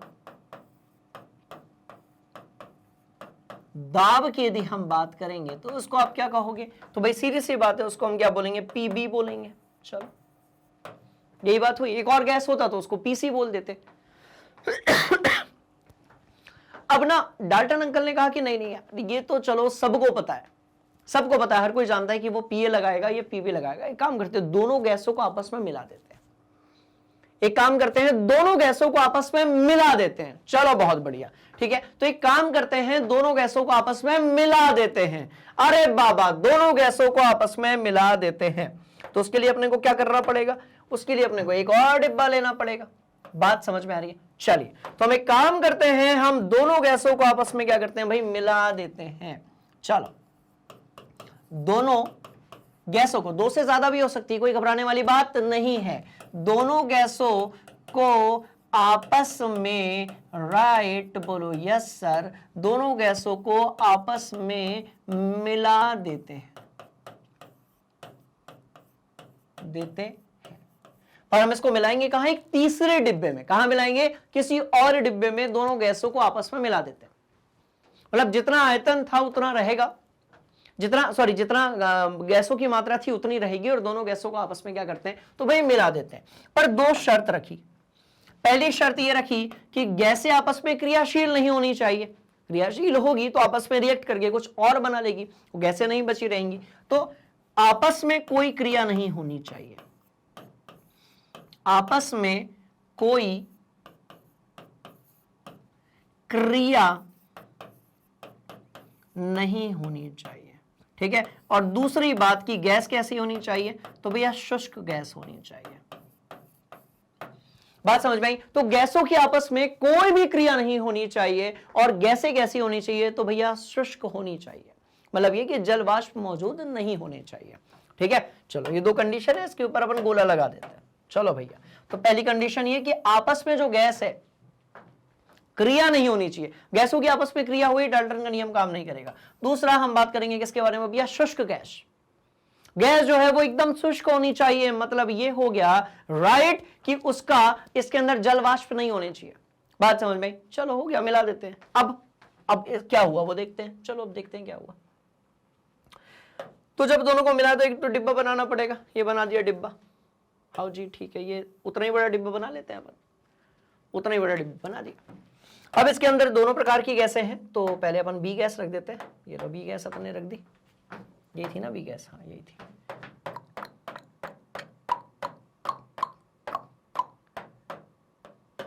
जब भी मैं ये वाला डाल्टन वाली बात कर रहा होता हूँ ना, मेरे दिमाग में सबसे पहले वो आता है। कक्षा 10वीं में हम अमीबा पढ़ा करते थे। अमीबा के डायग्राम के टाइम पर ऐसी टक टक टिक टक टिक टॉक टिक टॉक की आवाज आती रहती थी। बात समझ में आ रही? चलो, तो अमीबा से अपन आगे बढ़ते हैं। और भैया ये हमने ए और बी आपस में क्या कर दिया, तो मिक्स कर दिया। चलो, किसी के अणु कम ज्यादा नहीं पड़ जाने चाहिए, ठीक है। चलिए, तो ये मिला दिए सबके अणु। हमने ए और बी दोनों को आपस में मिला दिया। अब यहां पर क्या हुआ, बहुत ध्यान से देखना। यहां पर क्या हुआ, बहुत ध्यान से आप सभी देखेंगे। यहां पर क्या हुआ, ठीक है। इधर वाली बात पूरी क्लियर हो गई? यस सर बोलो। उधर वाली बात पूरी क्लियर हो गई? बोलो यस सर। दोनों गैसों को जब आपस में मिलाया, दोनों ही गैसें जो हैं वो शुष्क होनी चाहिए और आपस में कोई क्रिया नहीं करनी चाहिए। जब दोनों को आपस में मिलाया तो अब जो कुल दाब लगा, बात समझ में आई? तो यहां पर जो कुल दाब लगेगा, क्लियर है? बोलो यस सर।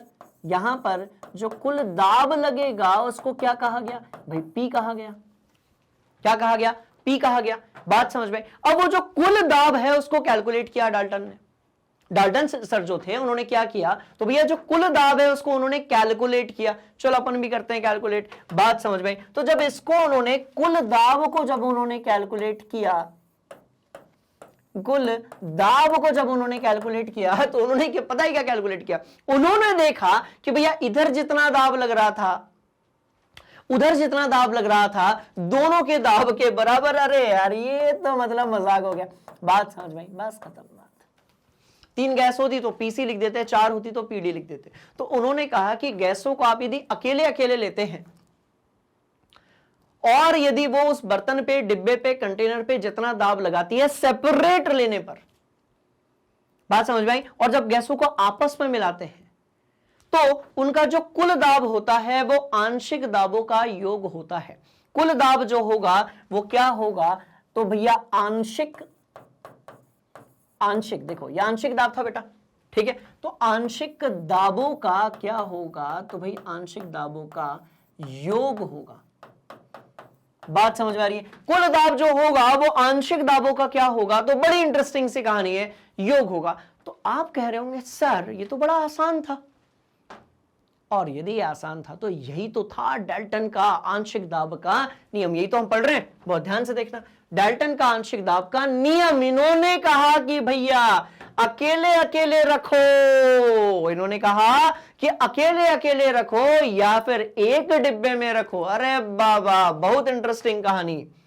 इन्होंने कहा कि गैसों को आप अकेले अकेले रखो या फिर एक डिब्बे में रखो। गैसों को आप अकेले अकेले रखो या फिर एक डिब्बे में रखो, कुल दाब जो है वो कैसा आएगा? समान आएगा। समझ लेते हैं एक्सपेरिमेंट करके, ठीक है जी। मैंने कहा कि यहां पर जो कुल दाब लग रहा है वो लग रहा है कितना? मान लेते हैं 30 बार, ठीक है। और यहां पर हम देख लेते हैं भैया यहां लग रहा है 40 बार। तो यहां जो कुल दाब आया, राइट, वो कितना आया? तो भाई सीधी सी बात है 70 बार आया। कितना आया? तो 70 बार आया। ये 70 बार कहां से आया?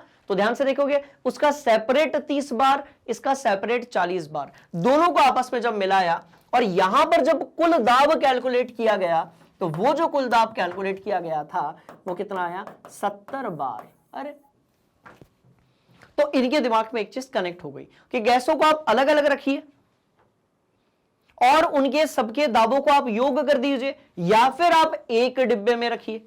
या तो आप अलग अलग करके उन सबके दाबों का योग कर दीजिए, या फिर आप एक कंटेनर में, एक बर्तन में, एक डिब्बे में रखकर आप उसका क्या कीजिए?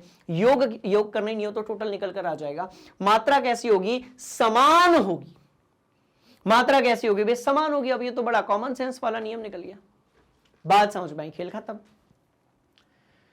तो सेपरेट रखो या एक में रखो, बात समझ में आ रही है? बात वही है, ठीक है। चलो नोट कर लो बेटा। और यहां पर क्या था? डाल्टन का आंशिक दाब का नियम, वो भी अपन लिख देते हैं ना। अच्छा वो भी अपन लिख देते हैं, कोई दिक्कत वाली बात नहीं है। तो हमने कहा डाल्टन का आंशिक, यार ये टेढ़ा लिखने में ना मुंडी भी टेढ़ी हो जाती है और लिखते भी नहीं बनता। आशिक तो नहीं लिख दिया मैंने? नहीं, आंशिक दाब का नियम है ना, दाब का नियम, खत्म बात। तो डाल्टन का आंशिक दाब का नियम, बात समझ में आई? वो ये रहा कि आप अकेले अकेले रखोगे और तो जोड़ोगे तो भी उतना ही प्रेशर निकल कर आएगा जितना आप एक कंटेनर के अंदर रखोगे और कैलकुलेट करोगे। तो अब ये समझ में तो आ गया, पर समझ में आना जितना इंपॉर्टेंट है उतना ही इंपॉर्टेंट है एग्जाम में कैसे लिखें सर। एक तो 11th क्लास में एक नया दर्द शुरू हो गया आप लोगों का, सर समझ में तो आता है बट एग्जाम में नहीं लिख पाते हैं। सर समझ में तो आता है पर एग्जाम में नहीं लिख पाते हैं, बहुत दुख दर्द वाली बात है। बात समझ में आई? तो चलो, तो ये कहानी क्लियर है। अब इसको एग्जाम में कैसे लिखेंगे, पूछा जाएगा, नोट्स कैसे बनाएंगे, उसके बारे में हम बात करते हैं। बात समझ में आई? चलिए तो कब प्रतिपादित किया गया था वो अपने को क्लियर है। बात समझ में आई? और इसके अनुसार होता क्या है तो ध्यान से देखिएगा, अन्योन क्रिया से विहीन गैस, मतलब आपस में क्रिया नहीं होनी चाहिए, गैसों के मिश्रण का कुल दाब प्रत्येक गैस के आंशिक दाब के योग के बराबर होता है। बस इतना आप इसको नोट कर लें। बात समझ में आई? तो इसके अनुसार अन्योन क्रिया से विहीन गैसों के मिश्रण का कुल दाब प्रत्येक गैस के आंशिक दाब के योग के बराबर होता है। इसको आप जो है अपनी कॉपी में नोट कर लो, ठीक है। चलो बढ़िया। और आंशिक दाब क्या होगा तो भैया जब वो सेपरेट रहेंगी ये, ठीक है, जब ये सेपरेट रहेंगे और जितना वो दाब लगाएंगे उसको हम क्या बोलेंगे, हम उसको बोलेंगे आंशिक दाब यानी कि पार्शियल प्रेशर। और बहुत अच्छे से सुनना, कक्षा 12वीं अध्याय 2 जिसका नाम क्या है भाई, विलियन, वहां पर भी इस टॉपिक के बारे में हम बात करने वाले हैं। ठीक है, तो उधर से स्टेटमेंट लिखने का, ये लो, यहां से स्टेटमेंट लिखने का, बोलो यस सर। जैसी ये स्टेटमेंट लिखकर होगी, ये डायग्राम बनाने का, बढ़िया से वो डायग्राम बनाने का, ये फॉर्मूला लिखने का, खेल कैसा, खल्लास। ठीक है, नोट किया जाए, पक्का, डन। चलो और आगे बढ़ेंगे बेटा, और इस कहानी को इंटरेस्टिंग बनाएंगे। ठीक है ना, चलिए। अब आंशिक दाब आप देख चुके हैं, डाल्टन का नियम यहां पर रहा, वो भी आप देख चुके हैं।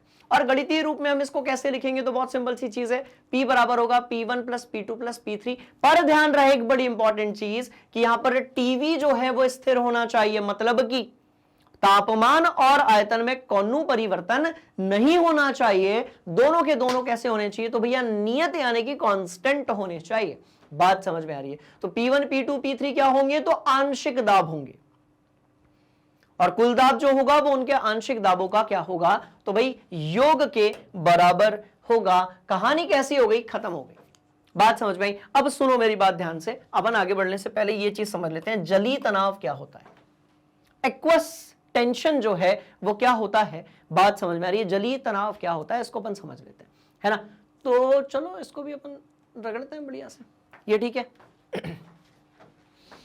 बोलो यस सर, बढ़ते हैं आगे बेटा, है ना। अब क्या होता है कि ये गैसों के लिए दिया गया है, और जनरली जो गैसें होती है उसको हम कहां निकालते हैं भाई, परख नली में एकत्रित करते हैं। अब गैस जो है किसी ठोस जैसी तो है नहीं, गैस जो है वो किसी द्रव जैसी भी नहीं है कि हमको वो दिख जाए। बात समझ में आ रही है, गैस जो है वो एक तो दिखती नहीं है, तो हम गैस को क्या करते हैं, किसी परख नली में, बहुत सारी गैसें दिखती नहीं, बहुत सारी दिखती भी है, तो हम गैसों को परख नली में एकत्रित करते हैं। बहुत ध्यान से देखना, ठीक है। तो हम बहुत सारी गैसों को, देखो बेटा, बहुत सारी गैसों को जब हम परख नली, बहुत सारी गैसों को जब हम परख नली में जमा करते हैं, ये लाइन मेरे को सीधी नहीं लग रही, हाँ, बहुत सारी गैसों को जब हम परख नली में जमा करते हैं तब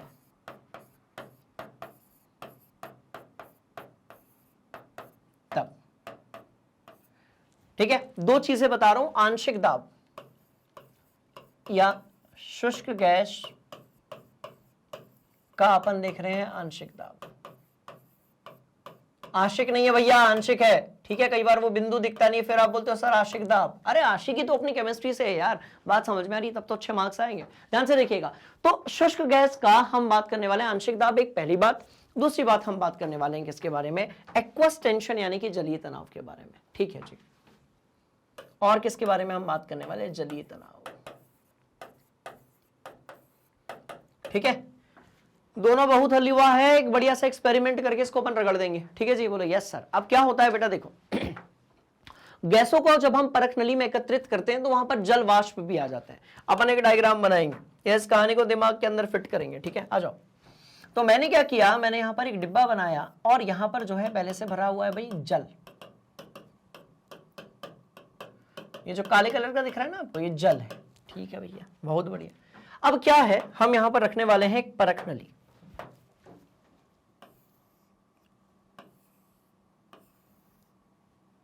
हम जो है यहां पर रखने वाले हैं एक परख नली। ये तो पैक हो गई ऊपर से, तो यार धोखा मत दो यार कंप्यूटर जी, ठीक है। ये तो पैक हो गई, तो इसको अपन ऐसे बना देते हैं। चलो, ये परख नली हमने यहां पर रखी हुई है, ठीक है। और क्या होता है, आप यदि ध्यान से देखेंगे तो इस तरीके से बाहर से एक परख नली आती है और इसमें चली जाती है ऐसे, इसमें से आती है गैस।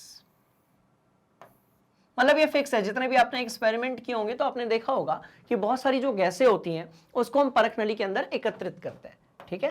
यस सर, मस्त वाली बात है ना। चलो, तो यहां से आप जो है गैस के लिए एक एरो बना सकते हैं। चलो, ये आपने एरो बना दिया, ठीक है। और कौन जा रही है, तो भाई यहां से गैस जा रही है। चलो, अब ये जो गैस है इसको आप इस परख नली में क्या कर रहे हो, परख नली में क्या कर रहे हो, तो एकत्रित कर रहे हो, ठीक है। तो गैस को यदि आपने परख नली में एकत्रित किया तो वहां पर दोनों चीजें होंगी। आप यदि ध्यान से देखेंगे तो भैया यहां पर गैस के और यहां पर जल के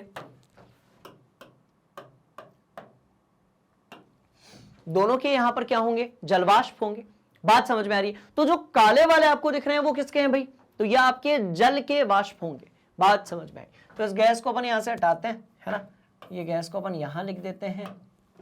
और सिंपल सी कहानी है कि जो ब्लैक वाले आपको दिख रहे होंगे ये जल वाष्प है, तो इसको भी मैं यहां पर लिख देता हूं। मतलब ऐसा हो नहीं है कि जब आप एक्सपेरिमेंट करोगे, जब आप किसी गैस को कलेक्ट करने की कोशिश करोगे, बात समझ में आ रही है, तब साथ में जल वाष्प भी वहां जमा हो जाते हैं। तो वो लिख देता हूं कि बहुत सारी गैसों को जब हम परख नली में क्या करते हैं, जमा करते हैं, तब साथ में जल वाष्प भी एकत्रित हो जाते हैं,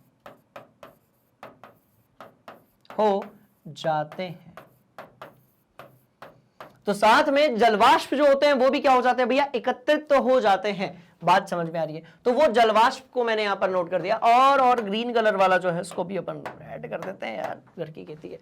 चलो, और ये जो है वो क्या है, गैस के, ठीक है, गैस के क्या है, तो भाई कण है, ये गैस के कण है। बात समझ में आ गई। तो बड़ी इंटरेस्टिंग कहानी है भैया, जलवाष्प और गैस के कण दोनों वहां पर क्या हो गए, एकत्रित हो गए। आपने कहा हाँ जी सर, तो आप मुझे यह बताओ कि कुल दाब कितना होगा। तो यहां पर आप मुझे ये बताओ कि कुल दाब कितना होगा। तो जब मैं कुल दाब की इक्वेशन यहां पर लिखूंगा, जब मैं यहां पर कुल दाब की इक्वेशन लिखूंगा, बात समझ में आ रही है, तो मैं यहां पर लिखूंगा गैस कण के कारण, कोरण नहीं है, कारण, ठीक है, मात्रा गलत नहीं लगनी चाहिए। गैस कण के कारण दाब धन, बड़ी इंटरेस्टिंग कहानी, धन जल वाष्प के कारण दाब। चलो, जल वाष्प के कारण दाब, ठीक है, पक्का। तो अब ये जो कुल दाब होगा इसको मैं क्या कहूंगा भाई, मैं इसको कहूंगा PT is equal to what, gas के कारण लगने वाला दाब, तो इसको मैं कह दूंगा प्रेशर। और गैस, सिर्फ गैस के यदि हम कणों की बात करेंगे, ठीक है, तो इसको मैं कह दूंगा शुष्क,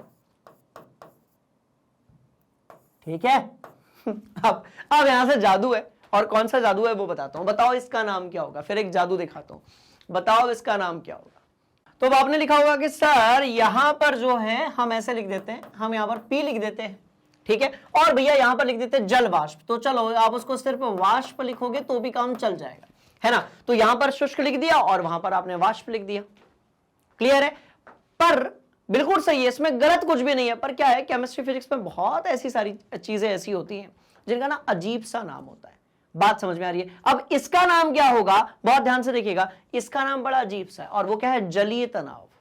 जबकि तनाव बिल्कुल भी नहीं है, ये दाब है। बात समझ में आई। पर इसका नाम क्या होता है, एक्वस टेंशन, यानी कि जलीय तनाव। इसका नाम होना तो चाहिए था क्या भाई, वाष्प दाब ही होना चाहिए था। इसका नाम क्या होना चाहिए था, वाष्प दाब ही होना चाहिए था। बात समझ में आई। पर वाष्प दाब बहुत कम उपयोग किया जाता है, और इसकी जगह उपयोग क्या किया जाएगा, राइट, तो इसकी जगह क्या उपयोग किया जाएगा, जलीय तनाव। बहुत ध्यान से देखिए, ठीक।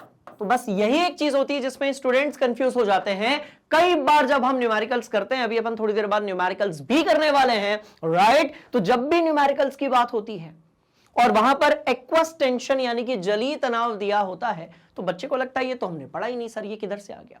बात समझ में आ रही है। तो जलीय तनाव को आपको हमेशा क्या लेना है भैया, वाष्प दाब लेना है। बात समझ में आ गई, बोले यस सर। तो जलीय तनाव क्या होगा, तो वाष्प दाब होगा। क्या होगा, वाष्प दाब। तो अब जैसे कि आप देख रहे हो कि इस परख नली में दोनों प्रकार के हमारे पास वाष्प हैं। गैस जो है उसके भी कण हैं, तो वो तो गैसीय अवस्था में ही है। जल वाष्प है तो वो आपके गैसीय अवस्था में है। पर अपने को जो है गैस के बारे में चाहिए ना जानकारी, हमें तो पी शुष्क निकालना है, क्लियर। और वहां पर निकल कर क्या आएगा, तो भैया कुल दाब निकल कर आएगा। तो सीधी सी बात यह है, अब ध्यान से देखना। पहले आप मेरे को एक बात बताओ जल्दी से कमेंट करके, क्या आपको यह समझ में आ गया कि भैया जलीय तनाव किसको कहते हैं। किसी कंटेनर में जल के, किसी भी कंटेनर में जल के कणों के द्वारा जितना भी दाब लगाया जाता है उसको हम क्या कहते हैं, तो उसको हम कहते हैं आपका जलीय तनाव या फिर वाष्प दाब। बात समझ में आ गई? Yes sir. तो सिंपल सी कहानी, अपने को तो पी शुष्क निकालना था, हम अभी थोड़ी देर पहले गैस के बारे में बात कर रहे थे, इसलिए अब हमने यहां पर पी शुष्क के लिए एक फॉर्मूला ही बना लिया। बहुत ध्यान से देखिएगा, उस फॉर्मूले को बेटा यहां पर लिख देता हूं, ठीक है? Yes sir. तो ये हो जाएगा पी शुष्क, इसी को हम आंशिक दाब भी बोलते हैं। इसको हम क्या बोलेंगे, तो इसको हम थोड़ा ऊपर लिख देते हैं यार, जगह बन जाएगी तो बल्ले बल्ले हो जाएगा, ठीक है? यस सर, जगह बना लेते हैं, इसको थोड़ा सा ऊपर करते हैं, थोड़ा सा नीचे करते हैं, यस सर, और नीचे करते हैं, बोलो यस सर। चलो आओ, तो इसको हम क्या बोलेंगे, तो हम पी शुष्क जो बोलेंगे, ठीक है? जिसके लिए आप क्या लिखोगे, कुल दाब माइनस, कुछ गड़बड़ हो गया? नहीं नहीं, ठीक है। तो इसकी जगह पर आप क्या लिखोगे भाई, कुल दाब माइनस जलीय तनाव। तो आप क्या लिखोगे, कुल दाब, ठीक है, रुको एक मिनट, ऐसे थोड़ी होता है, ठीक है? चलो, तो इसको आप क्या लिखोगे, कुल दाब माइनस, ये तो कुल दाब हो गया, माइनस आप क्या करोगे, तो भाई जलीय तनाव लिखोगे आप, ठीक है? तो आप इसको जो है वाष्प दाब या फिर क्या लिख सकते हो, जलीय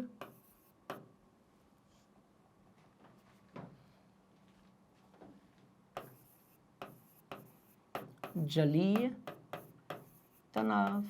तो ये हो जाएगा वाष्प दाब माइनस, ठीक है?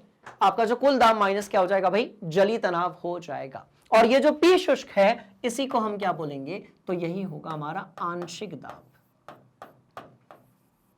बात समझ में आई? तो जब किसी सवाल में यदि आपसे आंशिक दाब कैलकुलेट किया जाए और यदि किसी क्वेश्चन में जलीय तनाव भी दिया हुआ है तो आपको पहले कुल दाब में से जलीय तनाव को माइनस करना है, तब जाकर आपका आएगा आंशिक दाब, और फिर से आपकी एंट्री होगी किसकी, डाल्टन के, जो हमारे आंशिक दाब का नियम है उसके बारे में, जो कि हमारा यहां पर लिखा हुआ है। बात समझ में? एक बार और कनेक्ट कर लेते हैं, बहुत सिंपल। ये देखो, तो ये जो P1, P2, P3 है, राइट, ये हमारे क्या होते हैं, तो भैया सीधी सी बात है, आंशिक दाब होते हैं। तो आंशिक दाब को यदि कैलकुलेट करें, देखो दो सिचुएशन है, गैस यदि शुष्क है तो कोई दिक्कत नहीं, सीधे P1, P2, P3 मिल जाएगा। पर यदि आपकी गैस जो है वो शुष्क नहीं है, उसके अंदर यदि जल वाष्प दिए हुए हैं, बात समझ में आई, तो भैया फिर आपको पहले जो है कुल जलवाष्प के साथ वाला जो प्रेशर होगा, दाब होगा, उसमें से जलीय तनाव वाला जो भाग है उसको माइनस करना पड़ेगा, तब जाकर यहां पर जो है प्रेशर आएगा किसके लिए, शुष्क गैस के लिए, ठीक है? और जलीय तनाव क्या है तो जलीय तनाव है आपका वाष्प दाब। ये लो, ये लो, वाष्प दाब का एक और नाम क्या, एक्वस टेंशन, यानी कि जलीय तनाव, ठीक है जी, बोलो यस सर। तो भाई अपन ने निकाल दी, खत्म बात। तो ये रही कहानी, इस कहानी को थोड़ा अपन लपेट देते हैं। तो ये रही कहानी, वो रहा डायग्राम। आंशिक दाब क्या होता है वो अपन ने देख लिया, ये आंशिक दाब का ही फॉर्मूला है, ठीक है? जलीय तनाव क्या होता है ये भी हमने देख लिया, इसमें भी कोई घबराने वाली बात नहीं है, ठीक है? सूत्र हम बना चुके हैं, कॉन्सेप्ट हम समझ चुके हैं। अब यदि सवाल में कहीं पर भी जलीय तनाव दिया है तो उसको आपको माइनस करना है, उसके बाद ही आपका क्या निकल कर आएगा, तो बेटा उसके बाद ही आपका शुष्क दाब यानी कि आंशिक दाब निकल कर आएगा। ठीक, बोलो यस सर, बोलो यस सर, बोलो यस सर। नोट कर लो बेटा, बहुत बढ़िया सवाल था, कॉन्सेप्ट था, ठीक है? चलिए और आगे हम बढ़ने वाले हैं इस कहानी को लेकर। चलो अब आगे की कड़ी में हम ये देखते हैं कि भैया देखो, अलग अलग ताप पर जो जल का जनीय तनाव है वो कैसा होगा, ज्यादा हो जाएगा। भाई सीधी सी बात है, यहां पर एक अपन रूल लगाते हैं कि जितना क्या होगा, तापमान होगा, जितना क्या होगा, तापमान होगा, जितना तापमान होगा, और यदि किसी गैस में जल वाष्प है, राइट, तो जितना तापमान होगा उतने क्या होंगे, उतने जल वाष्प होंगे। बहुत सिंपल सी कहानी, एकदम हलवा कॉन्सेप्ट है कि जितना तापमान होगा उतने ही क्या होंगे, तो भाई जलवाष्प होंगे। जितना तापमान होगा उतने ही जलवाष्प होंगे, मतलब मजेदार बात, उतना ही वाष्प दाब होगा, ठीक है? उतना ही क्या होगा, वाष्प दाब होगा। पर हम इसको वाष्प दाब नहीं बोलेंगे, हम क्या बोलेंगे, इसको जलीय तनाव बोलेंगे। अरे यार काहे कंफ्यूजन करते हो? मैं कह रहा हूं भाई एक नाम ले लेते आप, बात समझ में आई। अभी उसमें टेंशन वर्ड यूज करने की क्या जरूरत थी? आ गया बच्चों को टेंशन, एक्वस टेंशन। सीधे सीधे बोलो ना, वेपर प्रेशर, वाष्प दाब, नहीं एक्वस टेंशन। बात समझ में आई? एक्वस टेंशन लेके टेंशन दे दिया। चलिए उतना ही क्या होगा? वाष्प दाब होगा। वाष्प दाब का और दूसरा नाम क्या है? तो दूसरा नाम जो है वाष्प दाब का वो क्या है? जलीय तनाव। अब ठीक है, अब मत होना कंफ्यूज, ठीक है? और उतना ही क्या होगा? जलीय तनाव। बात एक ही है, वाष्प दाब बोलो या जलीय तनाव बोलो, कोई दिक्कत वाली बात नहीं, एक ही बात, ठीक है? चलो आ जाओ। तापमान कम, दाब कम, वाष्प दाब कम। तापमान बढ़ रहा है, बोलो यस सर, वाष्प दाब बढ़ रहा है। यहां पर भी वही 293 से 293.15 केल्विन से अपन और आगे बढ़े। तापमान बढ़ रहा है, वाष्प दाब बढ़ रहा है। तो तापमान के साथ वाष्प दाब कैसा होगा? डायरेक्टली प्रोपोर्शनल होगा। ठीक है जी, लिख देते हैं और इस कहानी को जो है यहीं पर खत्म करते हैं। आइए, तो सीधी सी बात यह कि वाष्प दाब, या आप क्या बोल सकते हो, क्या था ये? जलीय तनाव। ठीक, जलीय तनाव जो होगा वो डायरेक्टली प्रोपोर्शनल होगा किसके साथ में? तो जो भी तापमान होगा उस डिब्बे का, उसके साथ में। चलो ये तो बहुत इंटरेस्टिंग कहानी हो गई। तापमान के साथ जलीय तनाव जो होगा वो कैसा होगा भैया? डायरेक्टली प्रोपोर्शनल होगा। ठीक है, नोट किया जाए।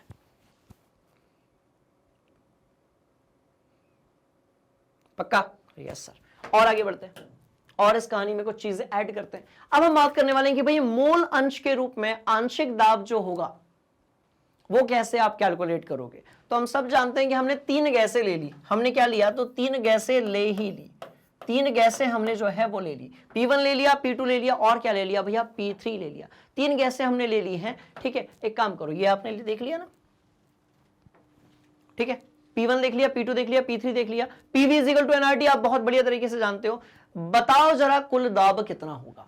बताओ जरा कुल दाब जो है वो कितना होगा? ठीक है, तो अब आप पता है क्या करोगे? इनको जोड़ोगे। एक बार जोड़ो, जो आता है उसको लिखो, मैं बताऊंगा, क्रॉस चेक करना, बहुत मजा आएगा। हरी अब जोड़ने पर भाई आपको क्या मिला होगा? तो आपने कहा सर बहुत तो आसान है भैया, PT इजी कर देते हैं हम लोग। ठीक है, जिसमें P1 को P2 के साथ और P3 के साथ जो है हम जोड़ देंगे। चलो, P1 + P2 + P3 जब हमने किया, कुछ कॉमन निकल रहा है क्या? बिल्कुल निकल रहा है। RT/V जो है वो कॉमन निकल रहा है। ठीक है, तो RT/V को अपन ने निकाल लिया common, and this will turn into what? N1 + N2 +, और यहां पर आ जाएगा हमारा N3। आपने कहा ओके सर। चलिए, अब N1 + N2 + N3 क्या हो जाएगा? तो ये हो जाएगा हमारा यहां पर PT, ये हो जाएगा हमारा कितना? तो भैया RT/V, और यहां पर हो जाएगा N टोटल, मतलब कुल मोलों की जो संख्या है उसको हम किससे रिप्रेजेंट करेंगे? N टोटल से रिप्रेजेंट करेंगे।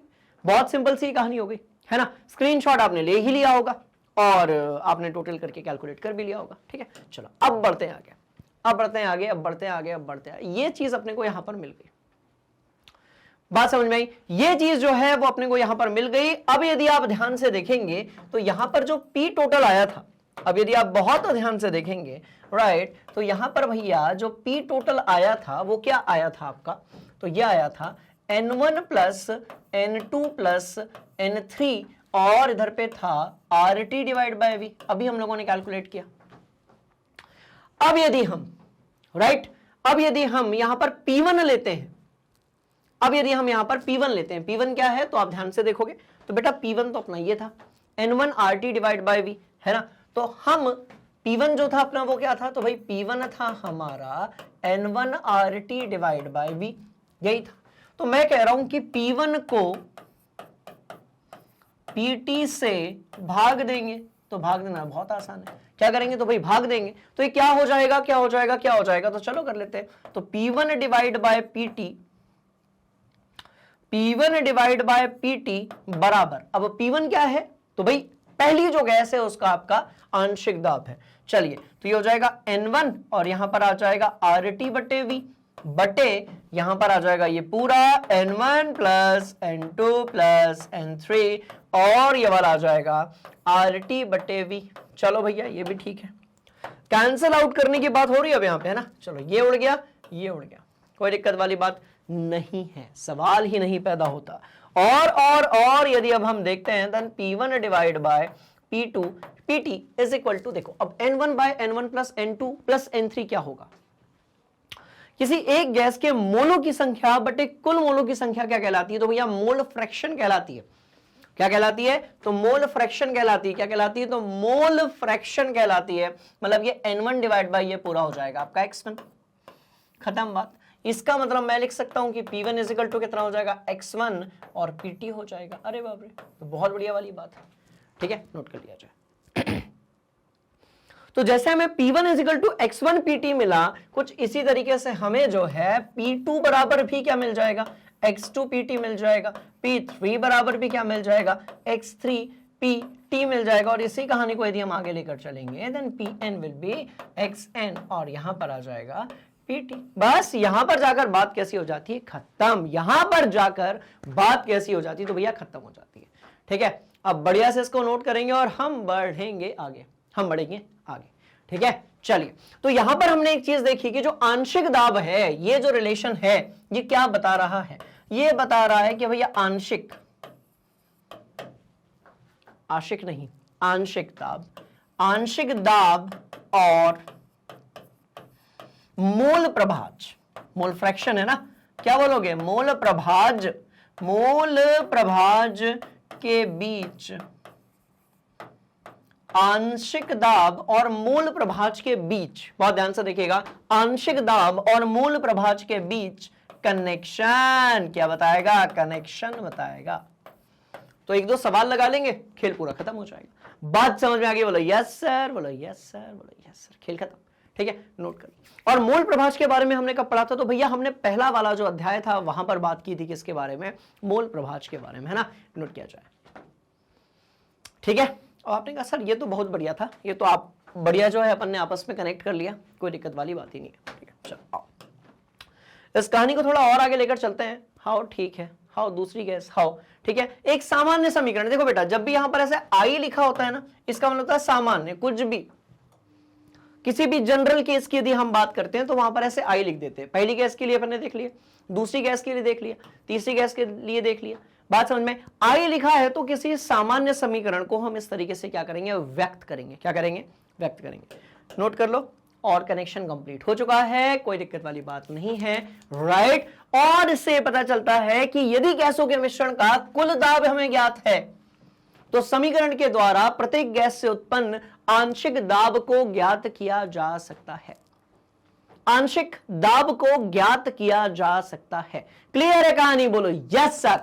अब एक काम करते हैं, अभी तक जो भी पढ़ा है उसको एक बार 2 मिनट में एक फ्लो चार्ट बनाकर रिवाइज कर लेते हैं ताकि ये कहानी दिमाग के अंदर बढ़िया तरीके से फिट हो जाए, ठीक है। यस, देखो बेटा, हमने आंशिक दाब की बात की थी, हमने किसकी बात की थी भाई, आंशिक दाब की बात की थी, ठीक है, बहुत ध्यान से देखना। चलो हम बात करते हैं सबसे पहले किसके बारे में, तो हम बात करते हैं भाई Dalton, Dalton Dalton Dalton Dalton Dalton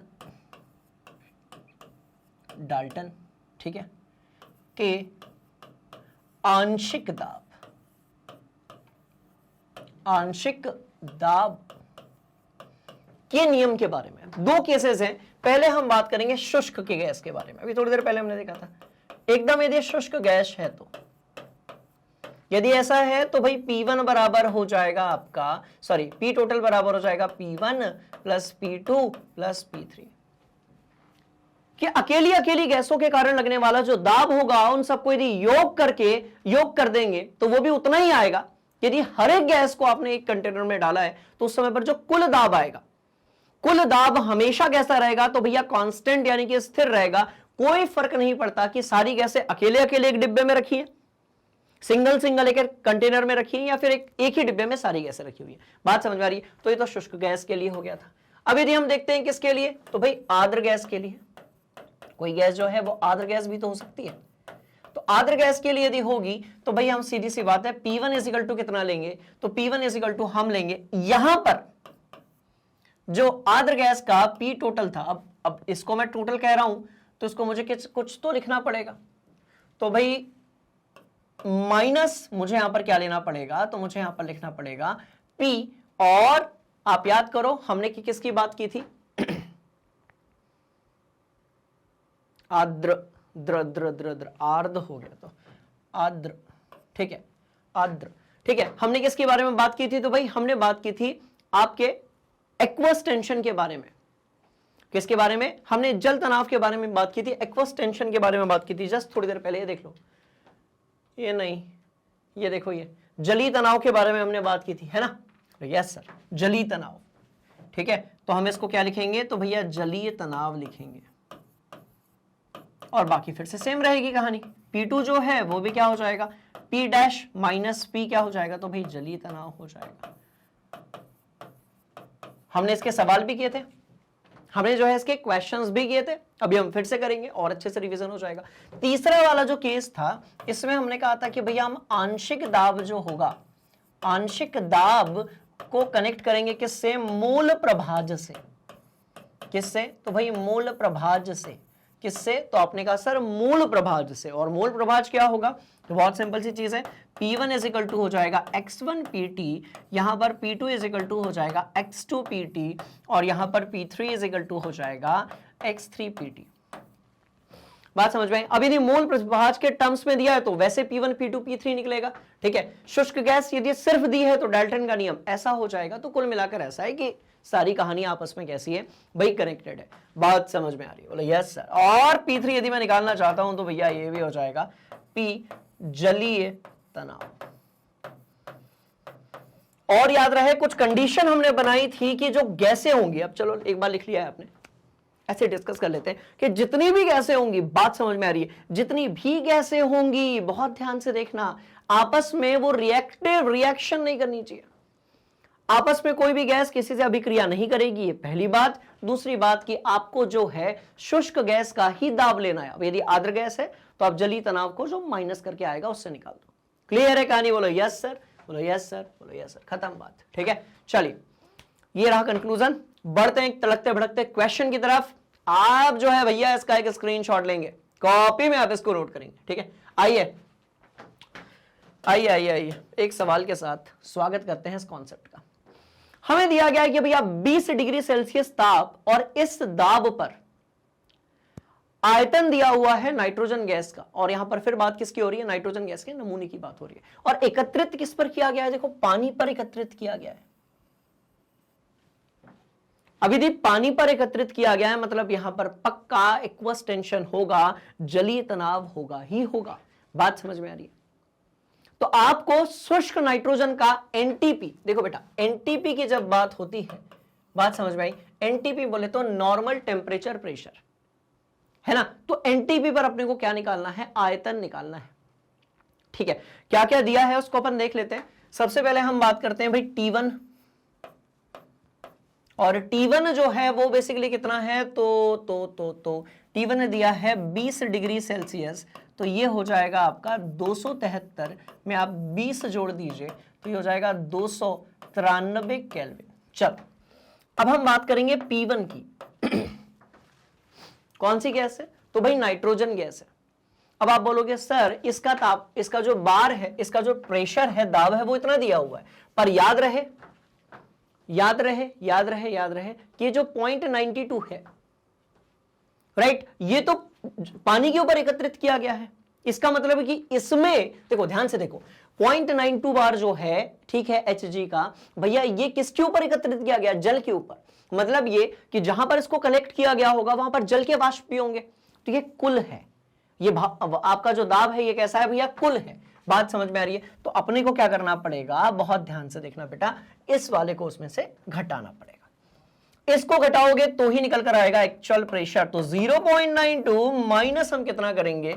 तो भैया 0. ध्यान से देखेंगे 0.023 जो भी आएगा वो होगा आपका दाब। आयतन की यदि हम बात करेंगे तो आयतन जो है वो कितना दिया हुआ है, ठीक है, आयतन कितना दिया हुआ है? कितना कितना कितना कितना? हाँ, 0.068 dm³।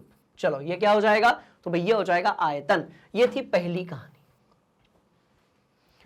ठीक है। तो सवाल पढ़कर जो दो चीजें आपको करनी है, सबसे पहले तो तापमान को बदल दो, दूसरी बात जो प्रेशर वहां पर दिया है वो कुल है, मतलब जलवाष्प भी उसमें है, उसको आप यहां पर लेकर आ जाओ, तो प्रेशर आ गया। चलिए इसके बाद हम बात कर रहे हैं किसकी, एनटीपी की। किसकी हम बात कर रहे हैं, एनटीपी की। एनटीपी हर बार बताता हूं, अब नहीं बताऊंगा। एनटीपी में टेम्परेचर प्रेशर कितना रहता है ये जल्दी बताइए। एनटीपी की हम बात करेंगे, एसटीपी की बात नहीं कर रहे, हम नॉर्मल टेम्परेचर और प्रेशर की बात कर रहे हैं। ठीक है, तो मुझे आप बताओ कि सर T2 क्या होगा और क्या निकालना है,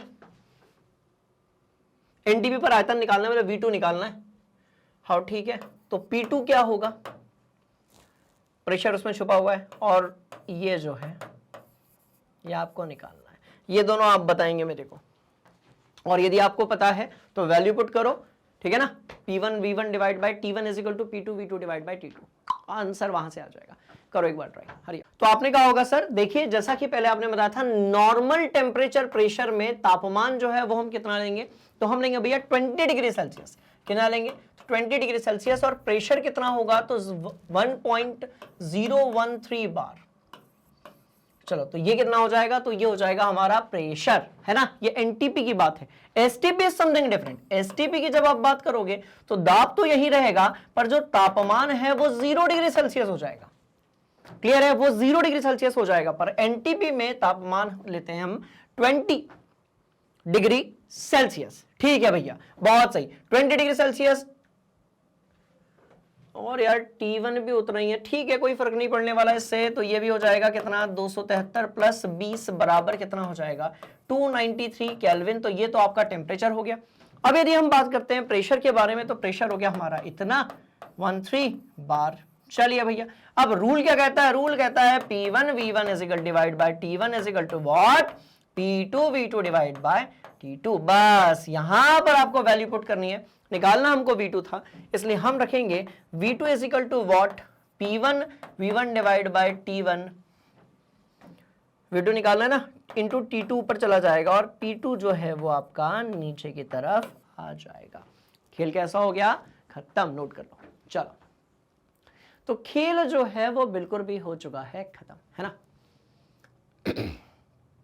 ठीक, तो इस तरीके से ये आपका क्वेश्चन जो है वो बन जाएगा। बस याद रहे 2-3 चीजें। देखो, जब भी एनटीपी दिया होगा, हो सकता है आपको ये फील हो गई सर इनकम्प्लीट क्वेश्चन है ये, तो भैया बिल्कुल भी इनकम्प्लीट नहीं है। हमेशा याद रखें, जब कभी भी एनटीपी एसटीपी लिखा हुआ है तो उसके अंदर तापमान और जो दाब है वो छुपा हुआ है। ठीक है, बोलो yes sir, yes sir, yes sir, है ना। नोट कर लो। चलो ठीक है, अपन आगे बढ़ेंगे। सॉल्यूशन में भी कोई दिक्कत वाली बात नहीं, उधर तो सब कुछ सही चल रहा है। एनटीपी बोला है इन्होंने, 273 केल्विन नहीं होगा बाबूजी, कंप्यूटर जी गलत है आप। ठीक है, यहाँ पर इतना आ जाएगा, कोई दिक्कत वाली बात नहीं है। चलो इतना आ जाएगा, इसको लेकर अपन सॉल्व करेंगे। तो ऑलरेडी अपन कर चुके हैं, इसलिए अपन आगे बढ़ते हैं। चलिए, अगला सवाल यहाँ पर दिया हुआ है कि 15 डिग्री सेल्सियस ताप है, मतलब तापमान जो है वो है 15 डिग्री सेल्सियस। तो एक गैस है 15 डिग्री सेल्सियस पर है, उसका जो दाब है 1.02 बार Hg, वो भी दिया हुआ है यहां पर। बात समझ में आ रही है। और 1.22 ग्राम गैस को उस वॉल्यूम पर रखा गया है। तो एनटीपी पर जो शुष्क गैस है उसका अपने को आयतन ज्ञात करना है, यानी कि V2 अपने को निकालना है। बात समझ में आई। और फिर से ये एक्वस टेंशन यानी कि जलीय तनाव वाला सवाल पूछ लिया गया है। चलिए भैया, तो T1 जो दिया हुआ है वो दिया है 15 डिग्री सेल्सियस। ठीक है जी, T1 15 डिग्री सेल्सियस है, तो इसको हम कितना लिख सकते हैं, केल्विन में कन्वर्ट करेंगे तो 273 में 15 जोड़ दो तो कितना आ गया। तो भाई 273 में 15 आपने जोड़ा तो 285 केल्विन, तो ये आ गया। ठीक है, P1 की यदि हम बात करते हैं, P1 की यदि हम बात करते हैं तो भैया 1.02 बार देखो कुल है, उसमें से जो जल का जली तनाव है उसको अपने को क्या करना पड़ेगा भाई, माइनस करना पड़ेगा। बड़ी इंटरेस्टिंग कहानी। तो 0.018 को आप माइनस कर दीजिए, ये आपका P1 आ जाएगा। और क्या दिया हुआ है, और V1 भी दिया हुआ है। ठीक हो, कितना दिया हुआ है V1, तो भैया 0 पॉइंट इतना, और ये दिया हुआ है। ठीक है, चलो द्रव्यमान भी दिया हुआ है। ठीक है, W भी दिया हुआ है। कितना दिया हुआ है, तो W दिया हुआ है आपका 1.22 ग्राम। चलो इतने गैस की बात यहां पर हो रही है। दूसरी सिचुएशन में हम आते हैं। दूसरी सिचुएशन में क्या गया, एनटीपी। जैसी एनटीपी कहा गया तापमान को, अच्छा एक और चीज बता दें आपको, देखो बेटा एनटीपी है मतलब नॉर्मल टेम्परेचर प्रेशर। अब इंडिया में अपने को 25 लेना होता है। अमेरिका और जो यूरोप की कंट्री है वहां पर 20 अपने को लेना होता है, थोड़े ठंडे है ना, बात समझ में। तो बहुत सारी किताबों में आपको 20 मिलेगा, बहुत सारी किताबों में आपको 25 मिलेगा। कंफ्यूज मत होना। स्कूल की एग्जाम के लिए तो आप अपने गुरुजी से पूछ लेना कि एनटीपी में हमको तापमान कितना लेना है, प्रेशर फिक्स्ड है। बात समझ में आ रही है। कॉम्पिटिटिव एग्जाम में यदि दिया है तो ठीक है, दिया है तो जो टेम्परेचर दिया है वही लेने का, नहीं दिया है तो 20 डिग्री सेल्सियस लेने का, दैट्स ऑल। बात समझ में आ गई, बोलो yes sir, yes sir, yes sir. चलो T2 की हम बात करेंगे, ये मिल जाएगा अपने को 20 degree Celsius, as they are talking about NTP, normal temperature, और आपका प्रेशर। और ये हो जाएगा आपका कितना, 293 केल्विन। चलिए भैया, प्रेशर की यदि हम बात करेंगे तो कितना होगा, 1.013 बार। V2 अपने को कैलकुलेट करना है। फिर से हम एक गोल्डन सूत्र यहां पर लगाने वाले हैं, which is given by P1 V1 divide by T1 is equal to P2 V2 divide by T2। सबसे ज्यादा सवाल इसी से पूछे जाते हैं, सबसे ज्यादा क्वेश्चंस यही एक फॉर्मूला है जहां से पूछे जाते हैं। अपने को निकालना है आयतन यानी कि V2 and this will turn into what, P1 V1 divide by T1 into T2 ऊपर की तरफ चला जाएगा, P2 जो है वो नीचे की तरफ चला जाएगा। खेल खत्म। तो बस प्रैक्टिस करते रहिए, क्वेश्चंस पूरे अपने लपेटे में होते हैं, कोई दिक्कत वाली बात नहीं। चलो नोट कर लो, ठीक। Yes sir, yes sir, yes sir, yes sir, yes sir. तो अब इस कैलकुलेशन में भी देखो, यहां पर 273 दिया हुआ है, ठीक है, तो इसको अपने को 293 कंसीडर करना है और इस तरीके से अपना आंसर यहां पर आ जाएगा, 293 आएगा। ओके, तो अब हमने ये वाला पार्ट तो कर लिया। अब हम बात करेंगे कि भैया गैस जो होती है उसके अणुगतिज सिद्धांत जो होता है वो क्या होता है, उसके अंदर कौन से कॉन्सेप्ट छुपे हुए हैं, और ये सब कुछ आपको कहां पर मिलेगा, मतलब इसके बाद वाली क्लास भी आपको उसी प्लेटफॉर्म पे मिलेगी जहां तक अभी तक आप लोग जो है quality content free of cost लेते हुए आ रहे हैं। मतलब ये कि आपको ये सब मिलने वाला है मैग्नेट ब्रेन्स और मैग्नेट ब्रेन्स हिंदी मीडियम पे। करना क्या होगा, गूगल पे जाइए, सर्च कीजिए मैग्नेट ब्रेन्स, एक पेज आपके सामने ओपन हो जाएगा। कोई भी ऐड नहीं आता है, आप यदि वेबसाइट के थ्रू जाते हैं तो राइट, एक पेज आपके सामने यहां पर जो है ओपन हो जाएगा। अब यदि इंग्लिश मीडियम वाले हैं तो भैया ऊपर की तरफ कक्षाएं दी हुई हैं, नर्सरी से लेकर 12वीं तक। आप यदि हिंदी मीडियम वाले हैं तो यहां पर आपकी कक्षाएं दी हुई हैं, इसमें सभी हिंदी बुक के जो बोर्ड्स हैं उसको हमने कवर किया हुआ है 7वीं से लेकर 12वीं तक। क्लियर है कहानी, बोलो यस सर, बोलो यस सर, बोलो यस सर। सब कुछ कैसा मिलेगा, बिल्कुल फ्री ऑफ कॉस्ट इधर लिखा है, और क्वालिटी एजुकेशन के साथ में। क्लियर, साथ में आप बुक्स और ई बुक्स को भी एक्सेस कर सकते हो, जिसकी जो लिंक है वो नीचे डिस्क्रिप्शन में गिवन है। तो बिल्कुल घबराने की जरूरत नहीं है, बहुत सारे इसके अपन क्वेश्चंस करने वाले हैं आज की क्लास में। यदि आपको कोई भी डाउट है, कैसा भी डाउट है, किधर से भी डाउट है, बेझिझक होकर आप पूछ सकते हैं, राइट। बिल्कुल मत घबराइए, क्योंकि जितनी चीजें अभी हम कर रहे हैं ऐसे ही क्वेश्चंस पूछ लिए जाते हैं कहां पर, हमारी CUET में, JEE में, नीट में, आपके स्कूल की एग्जाम्स में। क्लियर है कहानी, बोलो यस सर। हम मिलने वाले हैं अगली क्लास में, तब तक के लिए बने रहिए मैग्नेट ब्रेन्स हिंदी मीडियम के साथ। थैंक यू सो मच, जय हिंद।